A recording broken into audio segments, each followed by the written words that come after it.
반갑습니다. 네, 이렇게 저는 비 오는 날씨를 굉장히 좋아하거든요. 그래서, 역시 하나님께서 오늘을 특별히 기억하게 하시려고 비가 많이 오면 많이 올수록 이 오려고 하시는 분들의 이 마음의 동기가 정금같이 단련된다고 생각합니다. 그래서 우리 이 모이신 분들 너무나 역사스럽고 역사적이고, 제가 대표 기도 하시는 그 기도 내용을 듣다가 이것은 역사적인 순간이다 싶어서 이런 기도 내용을 여러분들은 여기 계셔서 잘 모르겠지만 많은 분들이 이 크리스천 과학자분들을 응원하고 기도하고 있거든요. 여러분들은 잘 모르시죠. 여기 있으니까. 근데 이거 역사적이다 해서 기도하는 중에 최초로 눈을 뜨고 카메라로 영상을 찍었습니다. 이 기도 이렇게 하시는 그 고백들이 너무 제가 담고 싶어서 그렇게 제 마음이 참 너무 감사하고 겸허합니다. 그리고 또 한 가지 참 여러분 대단하신 게 대덕연구개발특구 기독교 직장 선교 연합회 분들이시죠? 맞으십니까? 여러분 정말 대단한 게 이 부흥회에 이 평신도 30대 중반 평신도를 세우는 것 자체가 여러분의 영성을 대변한다고 생각합니다. 정말 너무너무 감사하고 영광입니다. 그래서 저 초대해 주셔서 너무 감사하고, 오늘은 제가 아내와 함께 왔거든요. 근데 제가 아마 이렇게 공개적으로 하는 강연 중에서는 최고 난이도의 원고를 준비해 왔습니다. 괜찮으십니까? 괜찮으세요? 여러분 수준이 있기 때문에 제가 여러분 수준에 맞춰서 열심히 중요하다고 생각하는 내용들을 정리해서 왔습니다. 그래서 원래는 제가 여기서 편하게 마우스로 하는 게 이제 가장 편한데, 여기 이 한계 때문에 제 아내가 지금 방송실에 있거든요. 그래서 방송실에 있는 아내와 제가 콤비를 이렇게 하다가 정 안 되겠다 싶으면 그냥 화면을 끄고 제가 칠판으로 그냥 하겠습니다. 괜찮으세요?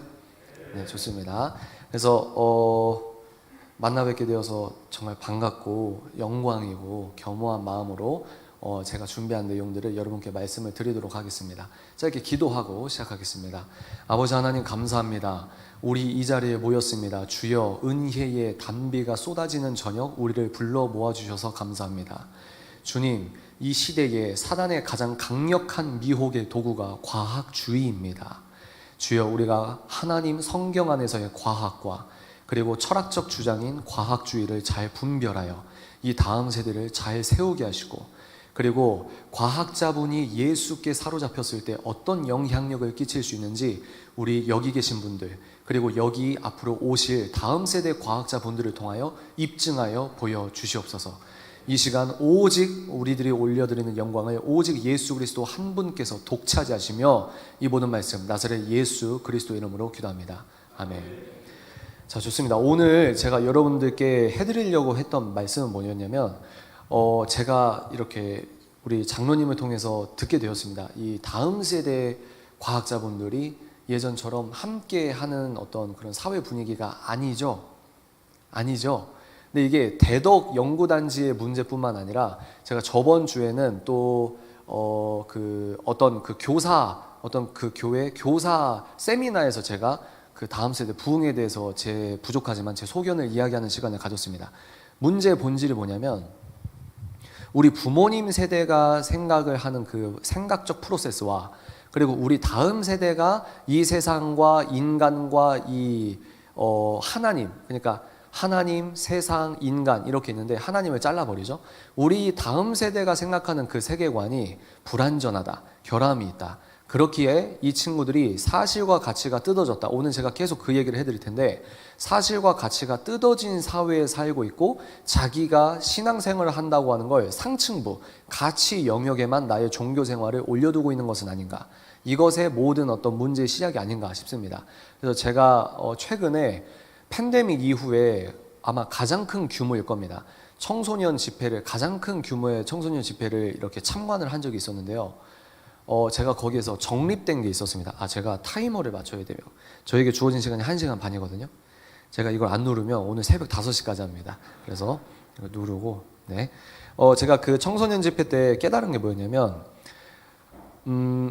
지금 이 시대에 가장 유명한 어떤 찬양팀이었고 또 아주 유명하신 믿음 좋으신 크리스천 가수분을 초청하고 주강사분을 초청하고 이렇게 집회를 했는데 좋았습니다. 좋았지만 제가 좀 근본적인 문제의식을 느꼈던 건 뭐였냐면 여러분 90년대 초에 경배와 찬양 기억나십니까? 경배와 찬양. 그래서 뜨겁게 기도하고 서원하시는 분 강달상 앞으로 나오고 기억나세요? 땀 뻘뻘 흘리면서 퇴근하고 예배 삼아오고 기억나십니까? 처음 들어보세요? 또 그 다음은 뭡니까? 예수전도단, 또 옹기장이, 또 여러 찬양팀 있잖아요. 그러면서 한국의 이 부흥기가 쭉 올라가다가 2000년대부터 약간 이제 침체기, 그리고 지금 쇠퇴기에, 급격한 쇠퇴기에 접어들었는데, 제가 그 집회에서 느낀 게 뭐냐면, 30년 전이나 지금이나, 물론 우리가 예배나 집회 프로세스는 거기서 거기입니다. 근데 이 어린 친구들이 유명한 어떤 찬양팀에 저렇게 환호성 지르고 방방 뛰고 큰 소리로 아멘하고 이러는데 제가 느낄 때는 한 예를 들어볼까요? 저 친구들이 지금은 저렇게 은혜 받은 것 같이 하고 지금은 감정적 카타르시스를 통해 눈물을 흘리고 또 감정적 어떤 고백을 크게 올려드릴 수 있는데 잘 보세요. 청소년 집회 때 뜨겁게 눈물 흘리면서 아멘을 하는데 다음날 학교에 가면 진화론도 아멘을 또 한단 말입니다. 이해가 되세요? 이게 문제라는 거예요. 제 얘기는. 언젠가는 부딪히고 언젠가는 우리가 거스르고 언젠가는 프로테스탄트 정신을 실현해야 되는 세상 속에서 우리가 예수 그리스도의 진짜 창세기 1장 1절이 팩트와 트루라고 하면 내가 그걸 믿는다면 창세기 1장 1절은 뭡니까? 신화적 요소, 소설적 요소로 박혁거세가 알에서 태어났다 이런 식의 묘사가 아니라 창세기 1장 1절은 이 지구와 이 우주의 역사 서사라는 것을 우리가 진짜로 믿는다면 우리는 학교에서 잘못된 과학주의로 편향된 공교육 체계에 마음의 거슬림을 얻어야 된다는 게 저의 생각입니다. 내 마음 안에 성령께서 내주하시면 하실수록 이 세상의 프로세스와 이 세상 세계관이 본질적으로 부딪혀야 맞다는 거예요. 동의하십니까? 대학생 얘기를 들어볼까요? 대학생들도 마찬가지예요. 내가 논문을 쓸 때 하나님적 창세기를 우리가 믿는다는 그 패러다임 안에서 내가 연구 논문을 썼을 때 지도 교수님께 만약에 핍박을 받는다고요. 지적인 핍박이든 어떤 차별이든 근데 그거를 이겨내야 된다고 생각합니다. 어려울까요? 쉬울까요? 굉장히 어려워요. 어떤 교회에서는요. 이제 목사님 자녀분이었는데 이제 생물학적 성 개념이 법제화된 우리 나라 시스템에서 이제 사회적 젠더 개념으로 이게 넘어가려고 하지 않습니까? 거기에서 이 자기의 신념에 의거해서 의과학적 팩트를 말했는데 친구들에게 왕따를 당하고 있다고 합니다. 근데 어떤 의미에서 우리는 이런 대가를 치러야만 복음의 소금과 빛의 역할과 하나님의 은혜가 퍼진다고 생각하는 입장입니다. 그러니까 언제까지 우리가 물중탕처럼 회색지대에서 여기도 아멘, 저기도 아멘의 프로세스가 계속될 수는 없다고 하는 거예요. 그러면 우리가 뭘 기다립니까? 다음 세대 부흥을 여러분 진심으로 기대하십니까? 다음 세대 그 과학자 크리스천 분들이 여기서 연구 활동을 하면서 이 선교에 와서 하나님을 찬양하고 어디서 찬양합니까? 주일에 교회당에서 끝나는 게 아니라 우리가 믿는 하나님은 저 교회당 문 안에 갇혀 있는 분이 아니라 우리의 교구는 지구 그 자체라고 생각합니다. 동의하십니까? 우리 다음 세대의 과학자 크리스천들이 월요일부터 토요일까지 내 일상 영역에서도 예수 그리스도의 주권을 올려드려야 된다는 거죠. 그러면 하나님께서 나를 과학자로 부르셨으면 과학 영역에서 창세기 1장 외치고 이 말이 아니고 방금 대표기도 하신 것처럼 하나님의 창조 질서 안에서의 과학자의 자기의 정체성을 공공연하게 드러내야 할 때를 내가 어떤 대가를 치르더라도 드러내야 된다. 그러면 갑자기 이상한 사람 되냐? 이게 아니죠. 왜? 그 사람마다 하나님이 부르신 모양이 다르고 문맥과 서사가 다르고 뱀 같은 지혜와 비둘기 같은 순결은 균형을 갖춰야 되기 때문입니다. 제가 말하는 논지의 문맥을 여러분들 감안해서 들어주시기 바랍니다. 이해가 되십니까? 그래서 다시 돌아오면 청소년 집회 때 90년대 때 어떤 찬양팀에 서원했던 사람들, 그리고 2000년대 때 어떤 찬양팀에 서원했던 사람들, 그리고 2010년대 때 그 찬양 집회 가서 뜨겁게 서원했던 사람들 뭡니까?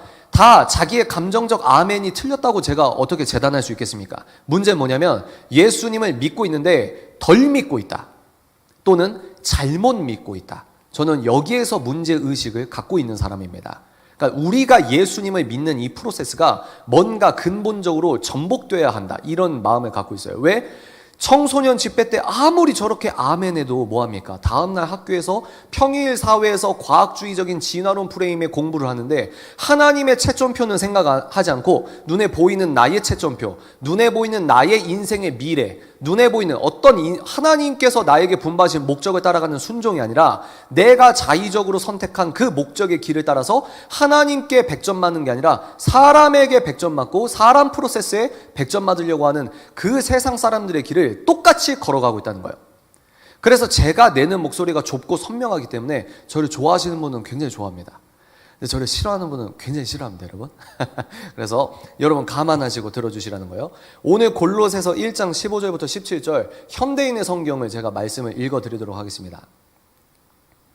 그분은 보이지 않는 하나님의 모습이며 하나님께서 모든 것을 창조하시기 전부터 계시는 분입니다.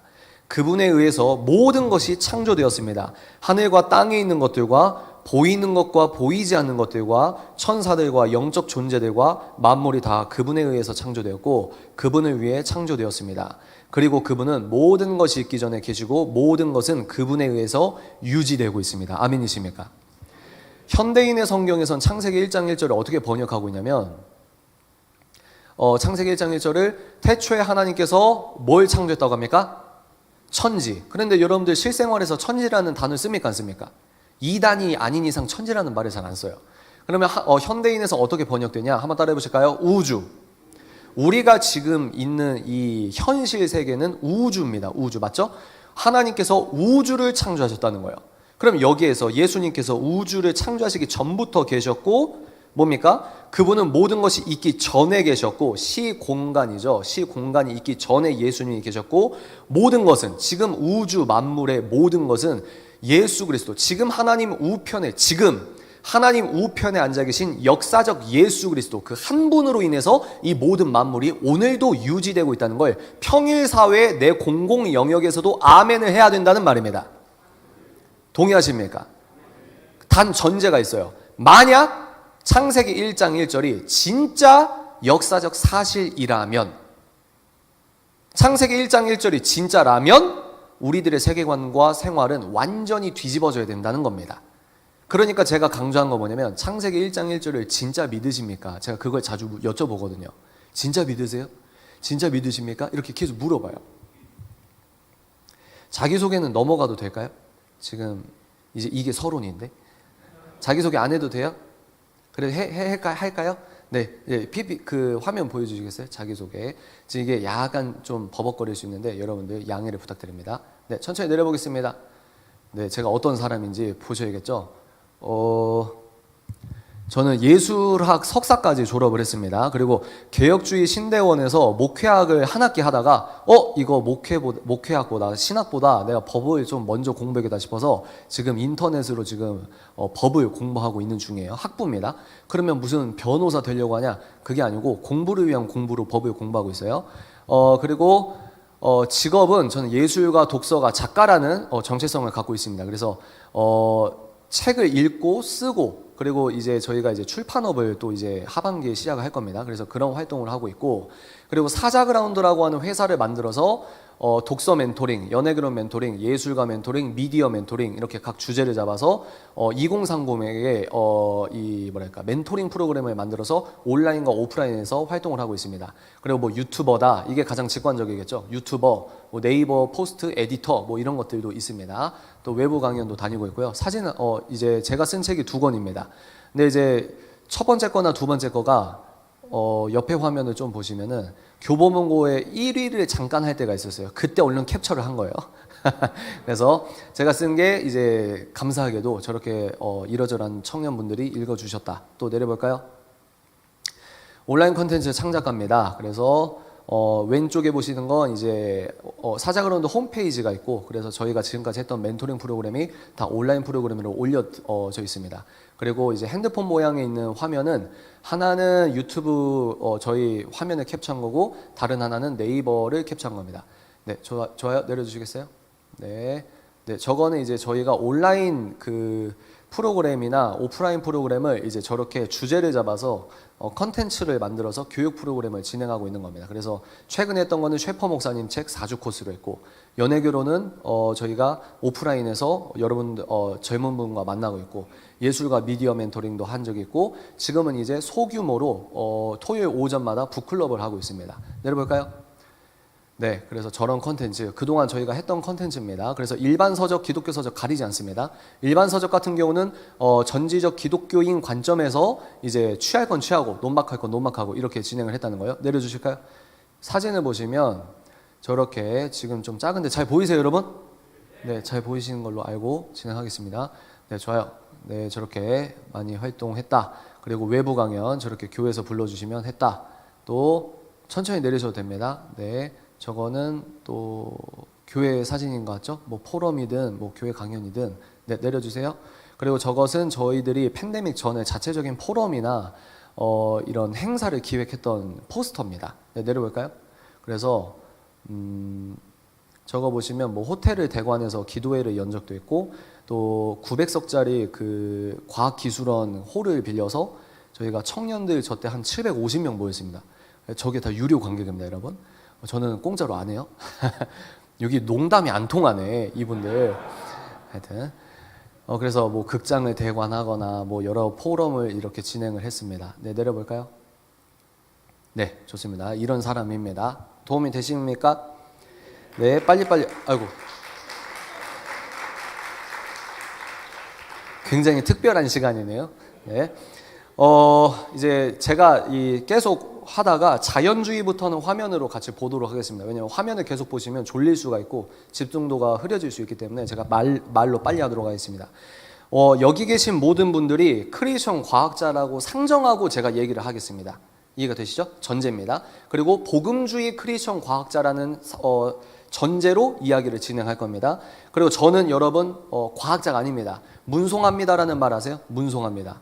저는 문송합니다도 아니고 예송합니다입니다.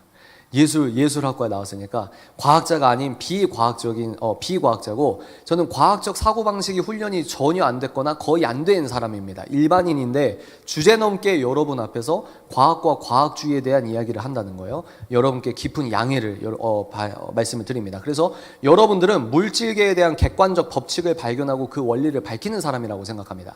근데 저는 뭡니까? 눈에 안 보이지만 실제하는 하나님적 가치를 말로 설명하는 사람입니다. 그래서 기독교 유실론에 의거해서 과학과 과학주의를 어떻게 말하고 있는지 검증된 작가와 신학자와 기독교 철학자를 통해서 여러분께 그 내용을 소개해 드리려고 합니다.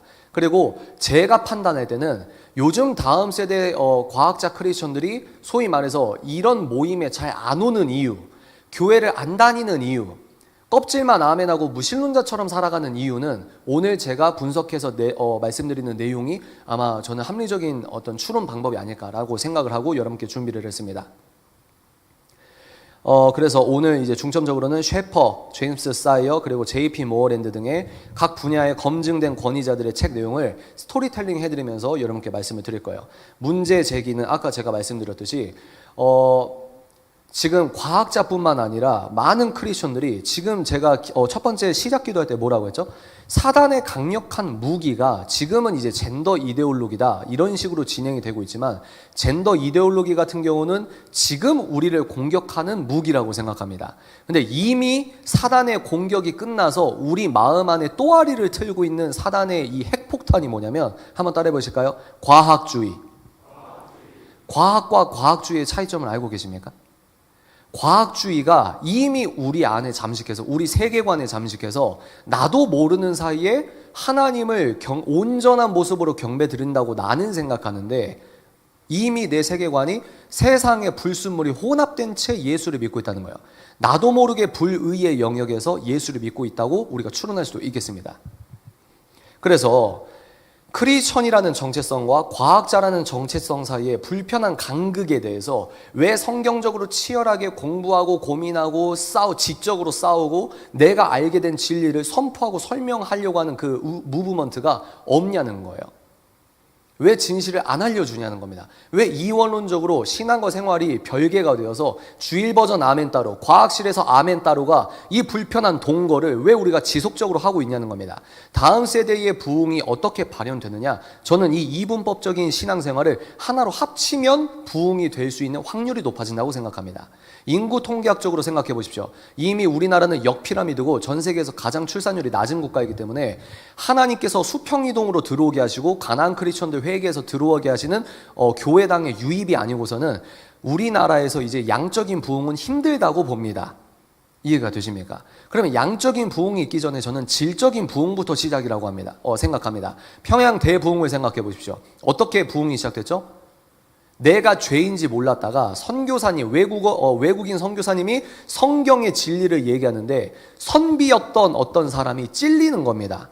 왜? 성경에서 죄라고 했는데 내가 그 전까지는 죄인지 모르다가 성경에서 죄라고 하니까 찔림을 통해서 예배 후에 여기서 공개적으로 회개하고 거기서 하나님께서 평양 대부흥의 운동이 시작이 된 거예요. 뭡니까? 한 사람의 질적 부흥이 양적 부흥으로 이어졌다고 생각합니다. 우리들의 이 시대, 21세기 대한민국처럼 전 세계적으로 정말 G10이라고 할까요? 대한민국처럼 서비스 산업이 잘 고착화되고 성장된 나라에서 이 시대의 부흥이 무엇이냐? 양적 부흥을 우리가 거쳐왔고 급격한 세태기에 진행되고 있다고 하면, 급격한 젊은 세대부터 탈종교화가 된다고 하면 이 시대에 우리의 질적인 부흥이 무엇이겠는가? 여러분 한번 그것들을 곰곰이 숙고해 보시길 바랍니다. 내가 이 무거운 질문 앞에 나 자신을 직면시키기 바랍니다. 오스기니스라는 기독교 철학자 말합니다. 대가를 치러야 된다. 대가를. 무거운 주제죠. 그래서 교회 버전 아멘, 자연과학계 아멘, 이게 부딪히면 그나마 다행인데 지금은 어떤 상태냐? 교회 버전 아멘과 자연과학계 아멘이 아주 불편하게 섞여 있는 상태에서 예수님을 믿고 있다고 하는 겁니다. 그래서 이 말은 뭐냐? 지성적 이원론적 세계관으로서 종교 생활을 하고 있다. 지성적 이원론이 뭡니까? 제가 말씀드린 주일 버전 아멘 따로, 평일 버전 아멘 따로. 여기까지 잘 이해가 되십니까? 이해가 되세요? 그래서 오직 과학에 의해 검증될 수 있는 것만 참일 수 있다. 이 명제에 대해서 이게 왜 과학적 사실이 아닌 과학주의적 철학적 주장인지를 우리가 짧게 보도록 하겠습니다. 그래서 지금 이 사회에는 사실과 가치가 뜯어진 사회에서 여러분들이 살고 있습니다. 제가 잠깐 칠판을 가면 저 뒤쪽에서는 글씨가 완전히 안 보일 수는 있지만 대략적으로 느낌적으로만 이렇게 전달이 되면 되거든요. 자, 이 박스를 기억하십시오. 이걸 저는 뭐라고 하냐면 한번 따라해 보실까요? 우주, 물질계. 우리는 이 물질계에서 살고 있습니다. 근데 우린 지금 어떤 사회에 살고 있냐면 사실과 가치가 뜯어진 사회에서 살고 있습니다. 다음 세대 청년들은 자기가 교회를 다닌다고는 종교를 어디 위에 올려두냐면 총체적으로 예수 그리스도는 이 총체적 하나님이시다. 이게 아니라 내가 교회를 왔다 갔다 하는 건 내 종교 생활은 이 가치의 영역에서 종교 생활을 하고 있다고 생각하는 거예요. 오늘 이 얘기를 해드리는 거예요. 그러면 이 하층부와 상층부라고 하거든요. 밑에 있으니까 하층부, 위에 있으니까 상층부. 이 우주 만물을 볼 때 토마스 아퀴나스 이전에는 자연에 대해서, 그러니까 자연은 숲, 환경 이게 아니라 자연은, 제가 지금부터 말하는 자연은 다 물질을 말하는 겁니다. 이 물질 세계에 우리가 살고 있을 때 토마스 아퀴나스 이전까지는 물질에 대해서 큰 가치를 부여하지 않았습니다. 그때는 하나의 예를 들면 등산을 위한 등산을 하지 않았던 시대예요. 이해가 되십니까? 자연에 대해서 그렇게 큰 가치를 두지 않고 영적인 것을 크게 생각하고 영적인 것만 중요하게 생각하고 더 나아가서 뭡니까? 자연 만물은 하등한 것이라고 생각했습니다. 뭐와 엇비슷하죠? 플라톤주의와 엇비슷하죠? 근데 여기에서 토마스 아퀴나스라고 하는 아주 기가 막힌 교부가 나옵니다. 토마스 아퀴나스가 한 게 뭐냐면 이 우주 만물을 자기 나름대로 도식화해서 설명을 하는 거예요. 하층부, 상층부. 이거는 뭐냐? 골로새서 여러분 읽으셨죠? 이 상층부는 뭐냐? 눈에 안 보이는 것을 말합니다. 하층부는 눈에 보이는 것을 말해요. 그래서 여기에선 뭐가 있죠? 땅. 예를 들어 땅에 속한 것, 인간의 육체. 그러면 위엔 뭡니까? 눈에 안 보이는데 가장 중요한 분 누구시죠? 하나님. 눈에 안 보이시죠? 하나님. 또 하나님의 자연법. 또 뭡니까? 사랑 눈에 안 보이죠? 또 인간의 영혼. 또 이런 식으로 자기가 도식화를 해서 이 만물을 설명을 해요. 그러면 장점은 뭐냐? 물질에 대해서 하등하다고 생각했는데 하나님께서 창조하신 물질 세계에 격을 올렸습니다. 토마스 아퀴나스가. 여기까지 이해가 되시죠? 근데 문제는 뭐냐? 여기까지는 좋은데 토마스 아퀴나스는 그리스 이성 철학으로 기독교를 변증했던 거의 처음 이성적 변증자입니다. 아리스토텔레스의 철학을 토마스 아퀴나스가 흡수해서 기독교를 이제 이성적으로 전했던 사람이거든요. 근데 이 토마스 아퀴나스가 실수를 크게 합니다. 셰퍼 목사님은 이 토마스 아퀴나스의 실수를 시작으로 자기의 논지를 전개하는데 어떤 실수냐?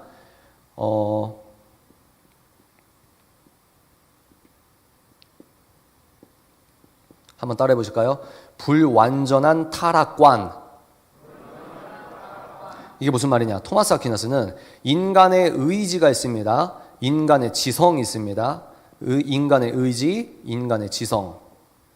인간의 의지가 있고 지성이 있으면 토마스 아퀴나스는 어떻게 생각하냐면 의지는 죄로 타락해서 오염된 게 맞아. 인간의 의지는 오염됐어. 근데 인간의 지성은 오염되지 않았어 라고 주장합니다. 맞아요? 틀려요? 한번 생각해 보세요. 무슨 얘기냐? 인간의 의지는 선악과를 따먹고 이 우주 안에 지금 태양계가 있고 태양계에 지구가 있고 지구에 인간이 있고 동북아시아 중력에 의해서 저희가 붙어 있잖아요, 지금. 이게 이 관념론적인 말이 아니라 우리 지금 실제적인 예를 드는 거지 않습니까? 그러면 우리가 이렇게 살아갈 때 선악과를 먹었을 때 이 모든 만물이 죄로 오염됐습니까? 아니면 모든 만물과 의지는 다 오염됐는데 인간의 지성은 오염되지 않았습니까? 모든 게 오염됐다 1번, 지성만 자유적이고 독립적이다 2번. 몇 번? 1번이 성경적인 겁니다. 여기까지 이해가 되세요? 1번. 근데 여기서 토마스 아퀴나스가 여기에서 잘못된 타락관에 문을 열었다는 거예요. 토마스 아퀴나스는 그때 당시 가톨릭의 주류 중에 주류였기 때문에 이 사람이 이런 식으로 주장을 하면서 지성에 뭘 부여하냐? 독립성, 다른 말로 자율성이라고 합니다. 여기서 자율은 진리 안에서의 다양성, 이게 아니라 여기서 자율은 내 마음대로 진리 모든 것들을 자기 마음대로 하는 자율입니다. 이거 어려운 말로 뭐라고 하냐?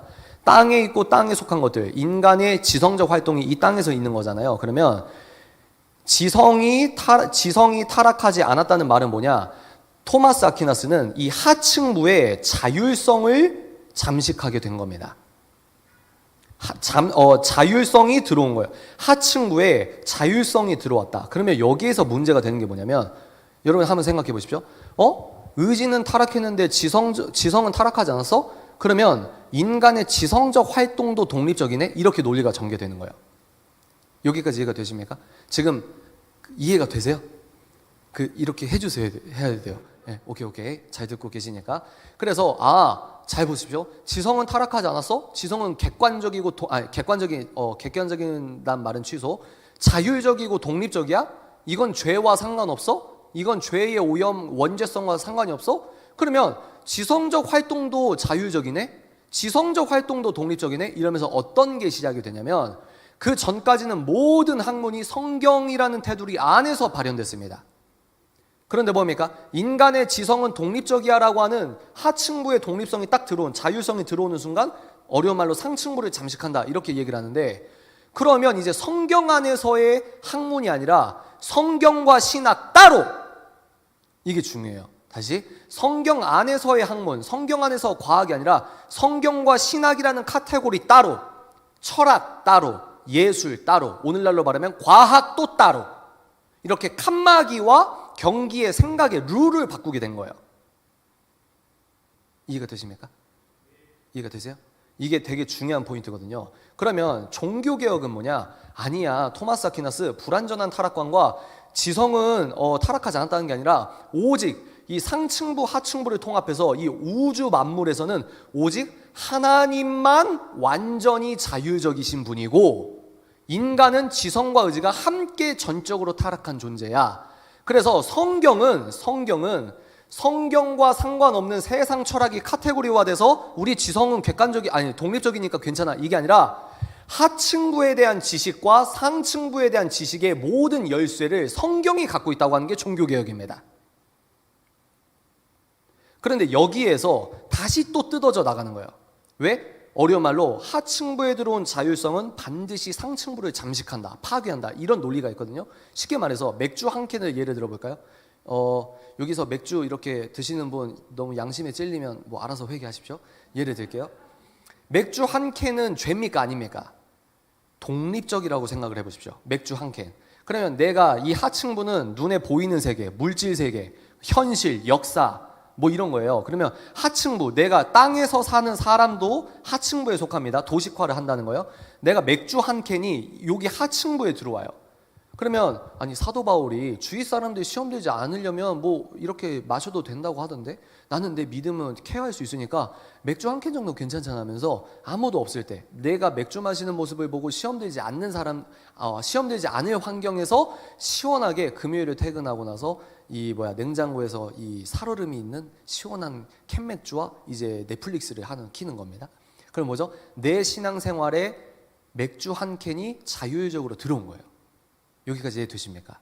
그러면 상층부를 점점 잠식한다는 거 뭐냐면 죄의 잠정성과 죄의 확장성을 생각해 보십시오. 맥주 한 캔이 들어와요. 그러면 이것도 대충 오케이, 아멘. 자, 여러분 보세요. 맥주 한 캔이 되면 맥주 두 캔은요? 그런 생각 해보셨어요? 자, 보세요. 그러면 맥주 두 캔까지 오케이? 그러면 쇠주는요? 와인은요? 양주는요? 무슨 말인지 아시겠습니까? 한 번 타협을 시작하면, 한 번 내 신앙생활에 독립적이라고 하는 맥주 한 캔이 들어오면 이 맥주 한 캔의 죄의 잠정성 때문에 내가 점점 하나님께서 싫어하시는 알고리즘에 의거해서 그런 생활들을 영위할 가능성이 높아진다는 겁니다. 그래서 뭡니까? 처음에는 방 안에만 있다가 아니 그러면 나 혼자 먹는 게 좀 그런데 축구할 때 내가 맥주 마시는 모습에 시험되지 않는 내 친구들이랑 같이 마셔도 되잖아, 이렇게 되는 거예요. 내 생활 자체가 점점 하층부에 들어온 자율성 때문에 상층부에 있는 하나님적 요소와 하나님과 거룩과 눈에 안 보이지만 실제로 존재하는 초자연적 영적 법칙에서 선하다고 하는 곳에서 내가 점점 멀어지는 겁니다. 이게 인류 역사예요 라고 주장합니다, 셰퍼가. 이게 뭡니까? 사실과, 그래서 이 상층부 하층부에서 나중에는 실존주의 같은 게 보면은 키르케고르 좋아하시는 분 있으세요 혹시? 덴마크 목사님의 아들 키르케고르, 그 죽어있는 전통주의에 대한 반대로 자기 신앙 고백을 했는데, 키르케고르가 이 실존주의의 문을 열었다고 평가를 받거든요. 근데 그 키르케고르가 장점이 뭐냐면 죽어있는 전통주의의 인격적인 어떤 하나님과의 교통의 문을 연 측면도 있습니다. 근데 키르케고르가 가장 큰 실수를 한 게 뭐냐면 주관성이 답이야. 너 안에서 진리를 찾아야 돼. 진리는 네 마음 안에 있어. 이러면서 우리 기독교인으로는 맞죠. 왜? 성령께서 내주하시니까 우리가 성령과 교통할 수가 있잖아요. 근데 키에르케고르가 철학적으로 문을 연 그 문을 이제 뭡니까? 세속적, 무신론적 실존주의자들이 그 문을 먹어버립니다. 그래서 무슨 말이냐? 자 보세요. 이거 이제 셰퍼는 절망선이라고 하는데 하층부, 눈에 보이는 거죠. 상층부, 눈에 안 보이지만 실제하는 겁니다. 여기는 물질, 그리고 뭐 자연, 또 자연계죠. 자연계. 쉽게 말해서 자연계. 이게 뭡니까? 초자연계. 근데 시대가 흐르면 흐를수록 계속해서 하층부에 들어온 이 맥주 한 캔을 예를 든 것처럼 지성은 독립적이야라고 하는 그 중립적인 센텐스가 하나 들어오더니 점점 하나님적 요소를 잠식시켜 나갑니다. 그래서 실존주의 철학 시즌까지 오면 어떤 일이 벌어지냐면 이제 너 마음 안에서 진리를 찾아. 이 말은 뭐냐면 하층부와 상층부를 뜯어놓은 거예요, 실존주의가. 그러니까 네 마음, 진리는 너 마음 안에 있어. 그 말은 뭡니까? 우리 마음은 주관적이잖아요. 진리는 너 주관성에서 찾아라고 하는 거예요. 뭡니까? 하층부와 상층부를 통합해서 골로새서 보면 눈에 보이는 것과 눈에 안 보이는 세계를 총체적으로 주관하시는 종교개혁에서 다시 이거를 완전하게 우리가 고쳐놨는데 다시금 뭐라고 얘기하냐? 아니야. 이 현실, 물질 세계와 별개로 진리는 네 마음 안에 있어. 마음, 눈에 안 보이죠? 마음 안에 진리를 찾아. 그래서 여기에서 여기에서 연 문으로 장폴 사르트르는 뭐라고 얘기했죠? 우주의 피투된 존재인데 어떻게 인생의 목적과 가치를 찾을 수 있냐? 그래서 뭐라고 했습니까? 너의 선택이 곧 선이야 라고까지 되는 거예요. 도덕적인 상대주의에서 끝나는 게 아니라 이 상대주의와 이 주관주의를 모든 영역에서 풀어놓게 됩니다. 이 얘기가 좀 어려운데 제가 이 얘기를 이제 말로 설명했잖아요. 이제 도식화된 것들을 여러분들 같이 보시면서 한번 얘기를 들어보도록 하겠습니다. 지금 여기까지 한 게 굉장히 많은 챕터를 제가 말로 일단 설명한 거거든요. 3번 자연주의 세계관부터 틀어주시면 될 것 같습니다. 자연주의 세계관. 그래서 해겔에 와서는 뭐죠? 해겔 전까지는 모든 철학자가 이 지식인들이라고, 여러분들 같은 지식인이 해겔 전에는 어떻게 세상을 봤냐면 모든 걸 반정립 사상으로 봤습니다. 뭡니까? 진리는 하나라는 거예요.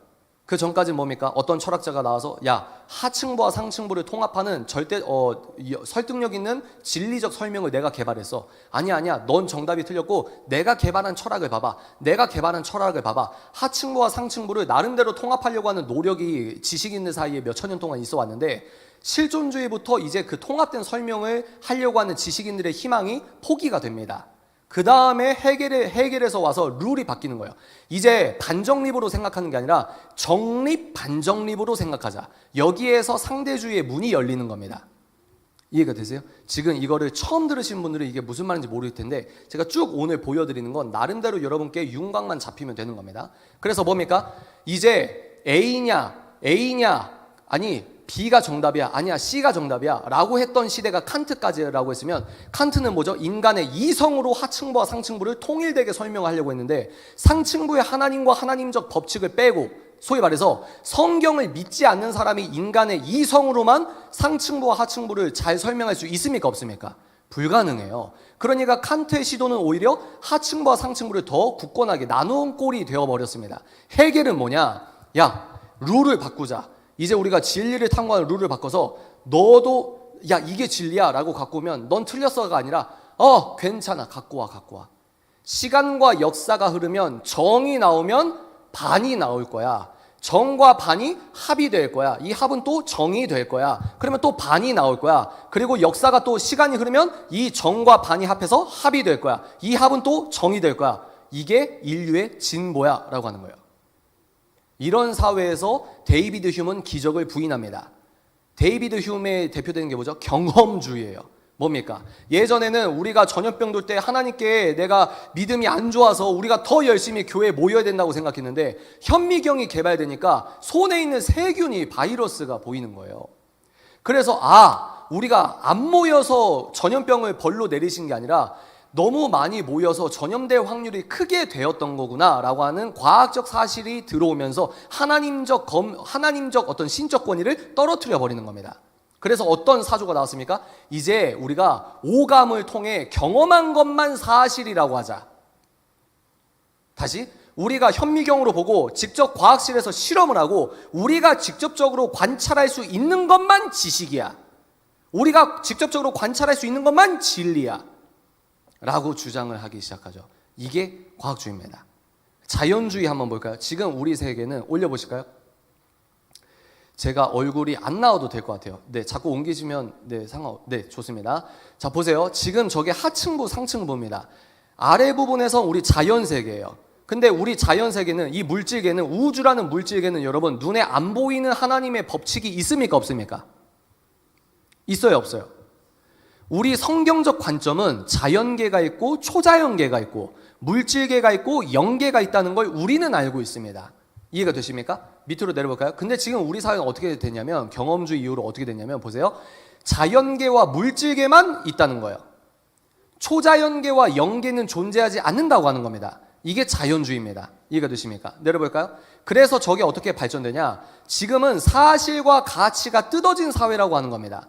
다음 세대가 왜 여러분이 아무리 예수 믿어 해도 뭔가 이 사람들이 부족하게 믿는 것 같이 느껴지는 이유가 뭐냐면, 이 친구들은 종교를 가치 영역으로 올려놔요. 사실 영역에 예수 그리스도가 사실 영역에서 왔다는 걸 못 믿습니다. 왜 그럴까요? 잘못된 과학주의로 평생 공교육을 받아왔기 때문에. 자, 여기 한번 시험 한번 해볼까요? 여러분들은 예수께서 물 위를 걸으셨다는 게 물질계에서 실제로 벌어진 역사적 사건이라고 믿으십니까? 진짜요? 그러면 예수님께서 죽음을 이기시고 부활하셨다는 그 사건도 역사적 사건으로 우리 물질계에서 2000년 전에 팔레스타인에서 실제로 벌어진 일이라고 믿으십니까? 여러분들의 아멘은 상층부 하층부 총체적인 아멘이십니까? 근데 다음 세대는 그게 잘 안 돼요. 안 믿어져요. 왜? 기적이 없다고 생각하니까. 기적을 과학적으로 설명을 못합니다. 왜? 과학은 자연계를 다루는 툴이에요. 동의하십니까? 근데 기적은 뭡니까? 초자연적인 일이란 말이에요. 초자연적인 일이 자연계에서 벌어지는 일입니다. 그러면 내가 과학적으로 설명을 못해도 눈앞에서 목격된 증거가 있으면 내가 합리적인 사람은 뭡니까?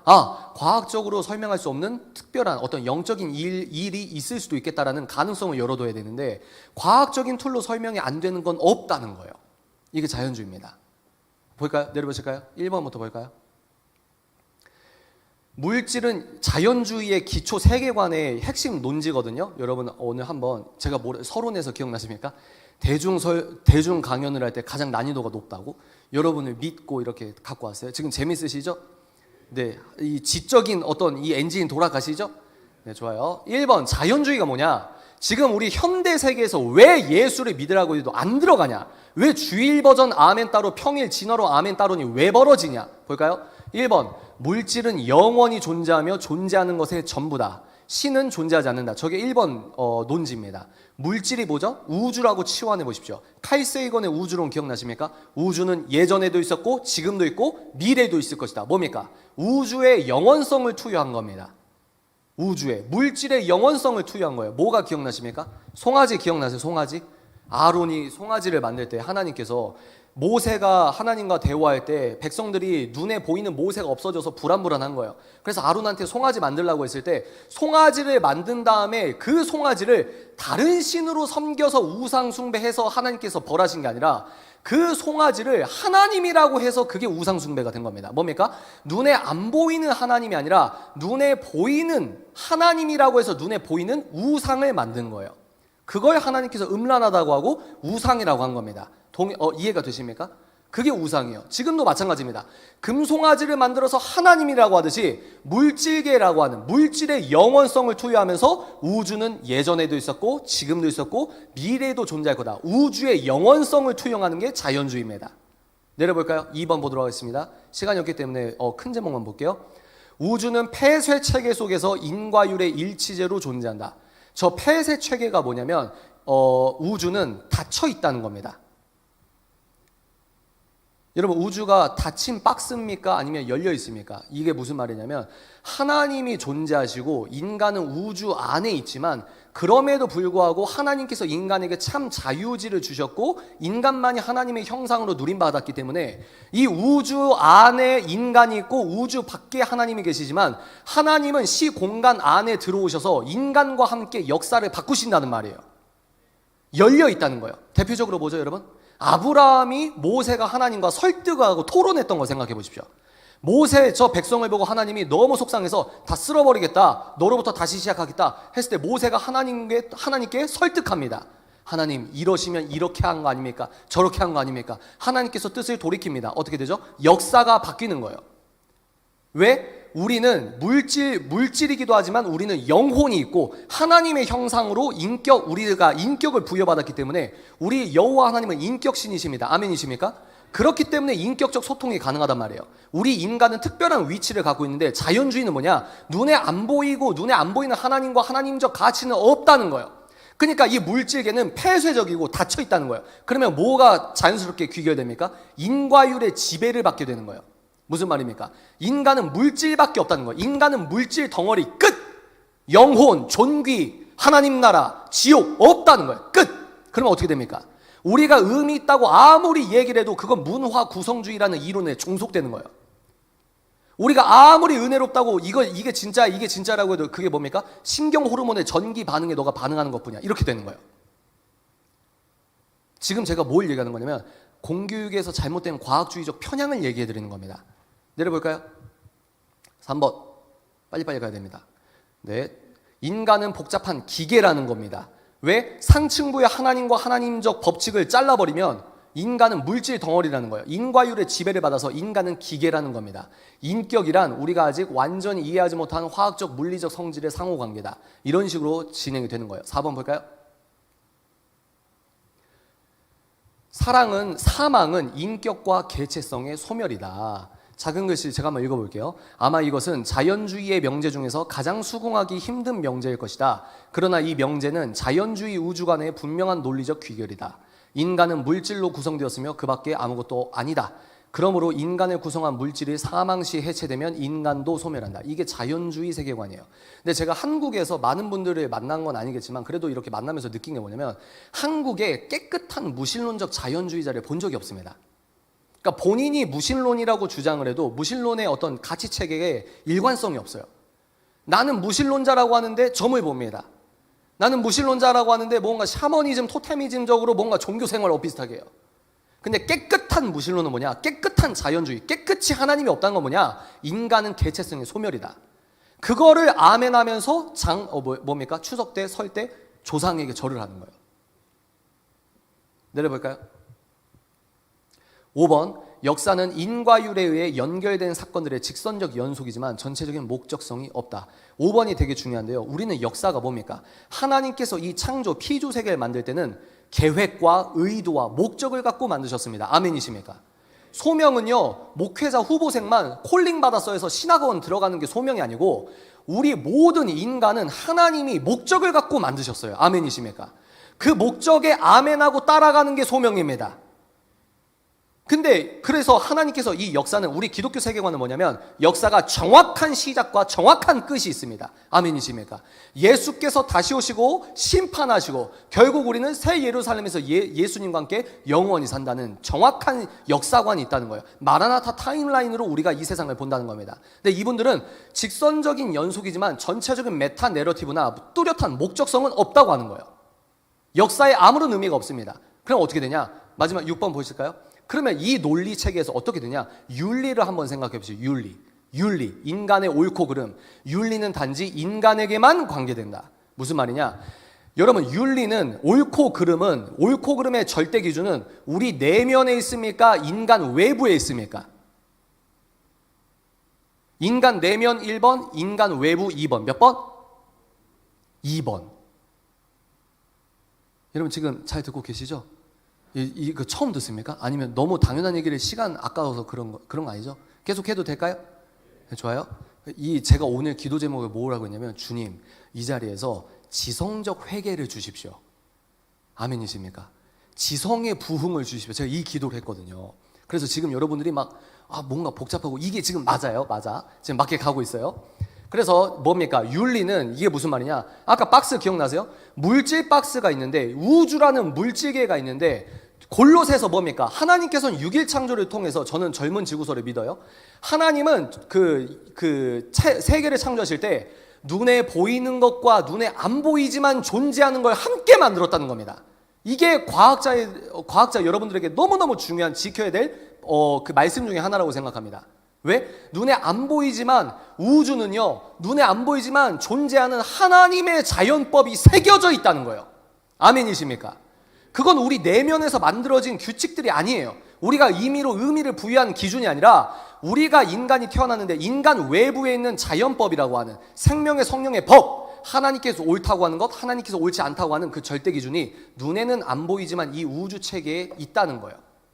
근데 우리 현대세계, 테일러주의 20세기, 21세기 사람들은 현대성에 의한 근대 현대 과학주의자들은 어떻게 생각하냐면 눈에 안 보이니까 없다는 거예요.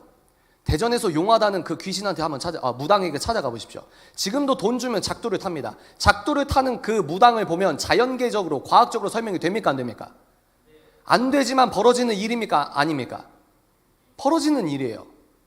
그러니까 우리는 초자연적인 일들을 목도하면서도 그걸 믿지 못하는 거예요. 왜? 이게 과학적 사고관이 아니라 과학주의적 철학적 사고관이라고 얘기를 하는 겁니다. 내려볼까요? 쭉쭉 내려볼까요? 좀 기분이 나쁘실 수 있어요. 왜냐면 자 이제 드디어 왔습니다, 여러분. 과학과 과학주의 챕터를 이제 보도록 하겠습니다. 저 책이 뭐냐면 여러분 제가 오늘 저 책 내용을 다 하려면 시간이 부족해요.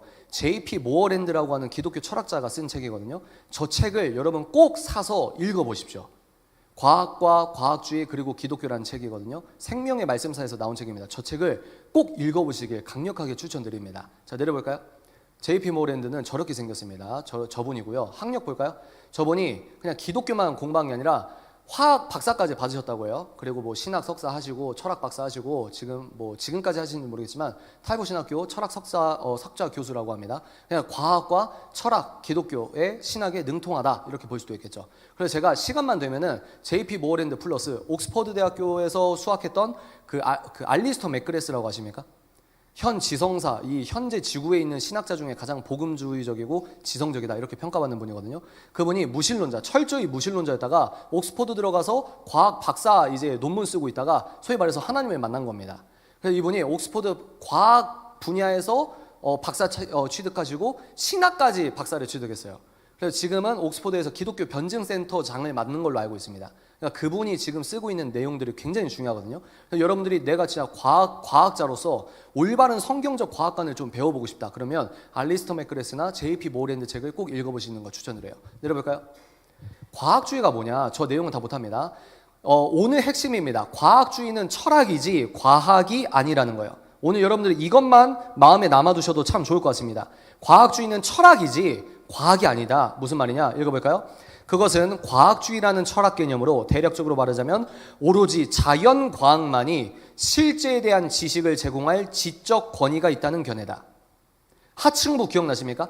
물질계가 있고 초자연계가 있고 비물질적이지만 눈에 안 보이지만 하나님께서 만드신 법칙과 눈에 안 보이는 것들이 있는데 과학주의는 뭐냐면 자연과학은 뭐죠? 자연계를 다루는 과학이라는 학문이에요.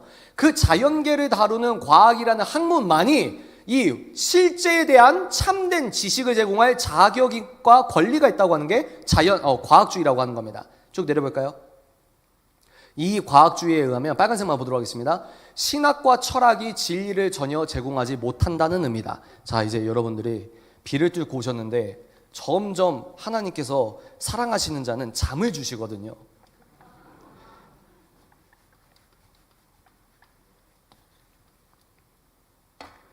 과학주의는 뭐냐? 눈에 보이는 현실, 물질계, 이게 이제 현실의 시공간이 있으니까 이게 역사죠. 그리고 눈에 안 보이는 초자연계가 있습니다. 과학주의는 뭐냐? 현실, 물질계를 발견할 수 있는 하나님의 축복이 과학이에요. 과학이라는 학문이 굉장히 매력적이고 위대한 측면이 있습니다. 동의하십니까? 저는 과학을 굉장히 좋아하거든요. 근데 이 과학이라는 학문으로 상층부를 공부할 수 있는 툴이 아니란 말이에요. 근데 이 사람들이 일단 상층부가 없다고 하는 겁니다. 그리고 이 상층부가 없다고 하는데 물질 박스, 우주예요. 이게 우주를 가르는 도식입니다. 하층부, 상층부, 눈에 보이는 것, 눈에 안 보이는 것. 그러나 실제하는 것. 근데 이 친구들은 일단 이게 없다고 해요. 그리고 이 우주를 탐구할 때 참된 지식이라고 주장하는 건 오직 과학이라는 학문을 통해서 발견한 실험 결과만 지식과 진리가 된다는 겁니다. 그래서 이 과학주의에 의거해서는 신학과 철학과 성경이 어디 있냐면 상층부에 있어요. 성경, 철학, 도덕, 의미 이런 눈에 안 보이는 우리 사회 눈에 안 보이지만 존재하는 것들을 위에 올려둡니다. 대신 여기에 지식은 객관적이 아니라 뭡니까? 주관적이라는 거예요. 그리고 뭡니까? 과학으로 밝혀진 지식만 객관적이라는 거예요. 그리고 과학으로 밝혀진 지식만 공공성이 있고 검증이 됐다고 하는 겁니다. 그리고 상층부에서 주장하는 지식이라고 주장하는 건 뭡니까? 사적이라는 거예요. 제가 뭐라고 했어요? 다음 세대 친구들이 복음을 여기에 올려두고 있어요. 그럼 뭡니까? 창세기 1장 27절은 역사로 인해서 하나님께서 남자와 여자를 창조하셨다. 아멘이십니까? 성은 몇 개예요? 생물학적 성은 2개잖아요. 근데 이제 막 50개다 100개다 하잖아요. 그러면 우리가 어떻게 합니까? 총체적인 예수님을 믿는 사람들은 우리 현실 세계에서 하나님의 창조 질서를 어긋나는 법이 통과되려고 할 때는 내 믿음이 역사를 기반한 신앙생활을 하고 있기 때문에 내 믿음이 현실 세계에 기반한 신앙생활을 하고 있기 때문에 여기에서 문제가 되면 내가 성령의 거슬림을 통해서 목소리를 낸다는 거예요. 존 로크가 말한 저항권을 발휘한다는 겁니다. 근데 이 세상은 뭐냐면 우리가 박수치고 찬양하고 예배드리고 아무리 창세기가 진실이다 진리다 이래도 신경 안 써요. 왜? 그건 너희들 상층부의 의미 부여일 뿐이니까. 근데 이분들이 언제 화를 내냐면 우리가 진리라고 하는 걸 현실에 하층부에 갖고 내려오면 엄청나게 화를 냅니다. 이 시대에 가장 핍박을 많이 받는 유튜브 영상이 뭔지 아세요? 목사님께서 설교하시는 창세기 설교? 아닙니다. 알고리즘도 안 떠요. 가장 많은 핍박을 받는 영상이 뭘까요? 진화론과 창조론 영상입니다. 왜? 너희들이 의미를 부여한 걸 하층부에 갖고 내려오지 말라는 거예요. 그건 신화적 요소와 소설적 요소라고 하는 겁니다. 그러니까 이런 잘못된 과학주의 프레임에 내가 세상을 배우면 20년 동안 공부 딱 졸업해서 나오면 성경의 기적이 안 믿어지는 거예요. 성경은 의미 부여 상층부의 얘기일 뿐인 겁니다. 근데 성경에서 말하는 말씀을 현실에 자꾸 내려오면 반지성 취급을 당하는 거예요. 논문 패스가 안 되는 거예요. 조롱받는 거예요. 모욕받는 거예요. 근데 지금 제가 조금만 얘기해 드릴까요? 미국의 이 과학계를 조금만 얘기할까요, 말까요? 지금은요, 특정 정치적 어떤 그 어젠다가 과학계에 들어와서요, 정량적으로 과학적 팩트를 어떤 특정 정치 집단이 부정해요. 그러면서 뭐라고 얘기하냐면, 그거는 너가 정량적으로 팩트라고 하는 거, 그거는 남자들의 과학이야 라고 해요. 그래서 이 실제 사례 보여드리면 여러분 막 눈이 뜨이실 겁니다. 지금 이게 다 아는 얘기를 그냥 저런 얘기 왜 하지가 아니라, 지금 제가 다시 말합니다. 다음 세대 크리스천 과학자들이 내년에 연합회 때 와야 될 거 아니에요. 이 친구들이 왜 교회를 안 나오냐는 거예요. 왜? 지금은 우리 시대에 점점 기독교 세계관 운동이 깨어나면서 하층부와 상층부가 분리됐는데, 이게 이제 설명이 되면서 왜 내가 아들 딸들한테 그렇게 교회 가자고 하면 나를 반지성 취급하는가, 내가 왜 그렇게 교회 가자고 하면 아들 딸들이랑 뭔가 설명할 수 없는 간극이 느껴지는가, 이게 세계관이 달랐던 거예요. 나는 창세기에 의관 하층부의 두 다리를, 내 신앙생활은 현실의 예수, 역사적 예수를 믿고 있는데, 이 친구들은 역사적 예수를 믿는다고 아멘은 하는데 상층부 아멘을 하고 있다는 거예요. 그래서 뭡니까? 아무리 청소년 집회든 어떤 90년대 집회든 2000년대 집회든 대한민국 크리스천계의 가장 큰 문제가 뭐냐면, 제가 판단하는 건 지적으로 빈약해요. 만약에 여러분들이 영국인입니다. 제가 영국 사람이고 여기 영국이에요. 그러면 저는 지식을 채우라고 말을 하지 않고, 여러분 제발 경험을 하십시오 라고 얘기할 것 같아요. 책 좀 그만 읽고 무릎 꿇고 기도하십시오. 성령께서 임하십니다. 이렇게 얘기할 것 같아요. 근데 한국은요, 밸런스가 이쪽으로 깨졌어요. 어떻게? 경험만 중시하다 보니까 감정과 경험이 왕이 되는 겁니다. 하나님의 지식과 하나님적 지식이 채워지지 않다 보니까 경험대로 가는 거예요. 그게 맞을까요? 조나단 에드워즈라고 미국의 가장 위대한 목사님 중 한 명이 미국에 불어닥친 역사적 큰 부흥을 2번이나 그 안에서 경험합니다. 소위 말해서 랄랄라 뭐 하고 뭐 뒤로 넘어가고 치유가 있고 환상을 보고. 근데 이 조나단 에드워즈 목사님께서 미국의 역사를 보니까 뭔가 부흥은 맞는데 뭔가 부작용이 있는 거예요. 그래서 책을 썼습니다. 뭐가 이 시대의 진짜 성령 충만인가? 성령 충만의 5가지 증거가 있습니다. 거기 방언이 있을까요? 성령 충만의 적극적 증거에 방언이 없습니다. 왜요? 타 종교도 방언을 합니다. 그렇다고 방언이 다 더럽냐 틀렸냐, 저는 감히 그렇게 신학적인 논쟁을 불러일으킬 깜도 아닙니다. 근데 무슨 얘기냐? 방언은 소극적 증거라는 거예요. 중립적 증거라는 거예요. 또 무슨 말입니까? 네 경험은, 너의 감정의 뜨거움은 소극적 증거와 중립적 증거라는 겁니다. 호산나 호산나 다윗의 자손 예수여라고 이렇게 부채질할 때 그 사람들의 마음의 뜨거움과 감정적 이 심취를 생각해 보십시오. 근데 일주일 뒤에 호산나 호산나 했는데 그 사람이 일주일 뒤에 예수님 뺨을 때렸단 말이에요. 뭡니까? 내 감정이 기준이 되면 신앙생활이 망한다는 겁니다. 그래서 하나님의 지식, 성경 말씀과 이 시대 문제가 뭔지 아십니까? 성경 말씀과 교회만 냅다 교회만 다니고 성경 말씀만 배우면 포스트 모더니즘, 실존주의 아무것도 모르니까 내가 신앙생활 잘하고 있는 줄 알았는데, 알고 보니 내가 헤겔을 배운 적도 없는데 헤겔 철학이 영향을 받는 거예요. 포스트 모더니즘을 공부하지 않으면 나는 예수를 잘 믿고 있다고 생각하는데, 구조주의, 포스트 모더니즘의 상대주의적으로 내 신앙생활을 하고 있는 걸 내가 모르는 겁니다. 왜? 포스트 모더니즘을 배운 적이 없으니까. 우리의 복음은 상층부와 하층부, 역사 안으로 들어오셨는데 뭡니까? 창세기 1장 1절은 역사란 말이에요. 과학적 사고관, 고대과학과 중세과학과 근대과학과 현대과학은요, 기독교 세계관을 빼고 말을 할 수가 없습니다. 기독교인들의 억지적인 의미 부여가 아니에요. 여러분, 우주는 이 세상, 이 지구에 토라가 등장하기 전까지 주류 학설이 뭐였는지 아십니까? 다실론이었어요. 그리스 로마 신화를 생각해 보십시오. 다실론 세계관에 있어서는 모든 게 우연과 충동입니다. 인간은 우주에 특별한 위치가 아니에요. 이해가 되십니까? 근데 토라를 갖고 왔습니다. 신께서 진리를 줬다고 하는 주장하는 히브리 민족이 왔습니다. 보니까 역사의 처음과 끝이 정확하게 있는 거예요. 뭡니까? 예견할 수 있는 겁니다. 뭐? 우주는 질서가 있구나. 아멘이십니까? 질서가 있으니까 합리적인 예측과 예상이 가능한 겁니다. 이게 뭡니까? 과학적 사고관이라고 생각합니다. 기독교 세계관에 의거한 질서 정연한 우주가 있어야만 과학이 발달할 수 있단 말이에요. 프랜시스 베이컨과 데카르트가 실수는 했지만 프랜시스 베이컨이나 뉴턴까지만 해도 과학자가 성경 안에서 과학 실험을 했고 자기 이론을 증명했단 말입니다. 근데 뭡니까?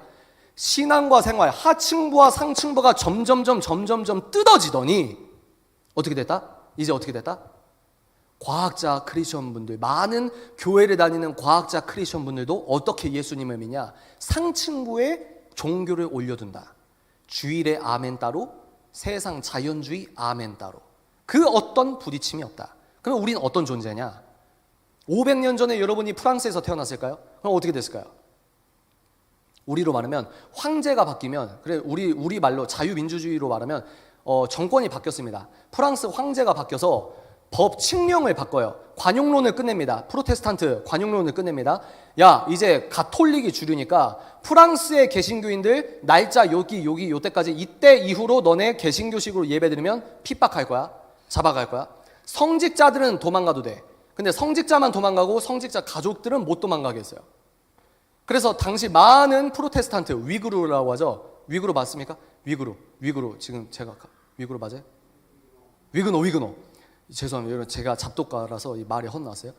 위그노들이, 프랑스 위그노들이 영국이든 스위스든 북유럽이든 많이 갔단 말이에요. 근데 그 역사적 그 사건이 뭐냐면 황제가 소위 말해서 법령을 바꾼 거예요. 법을 개정한 겁니다.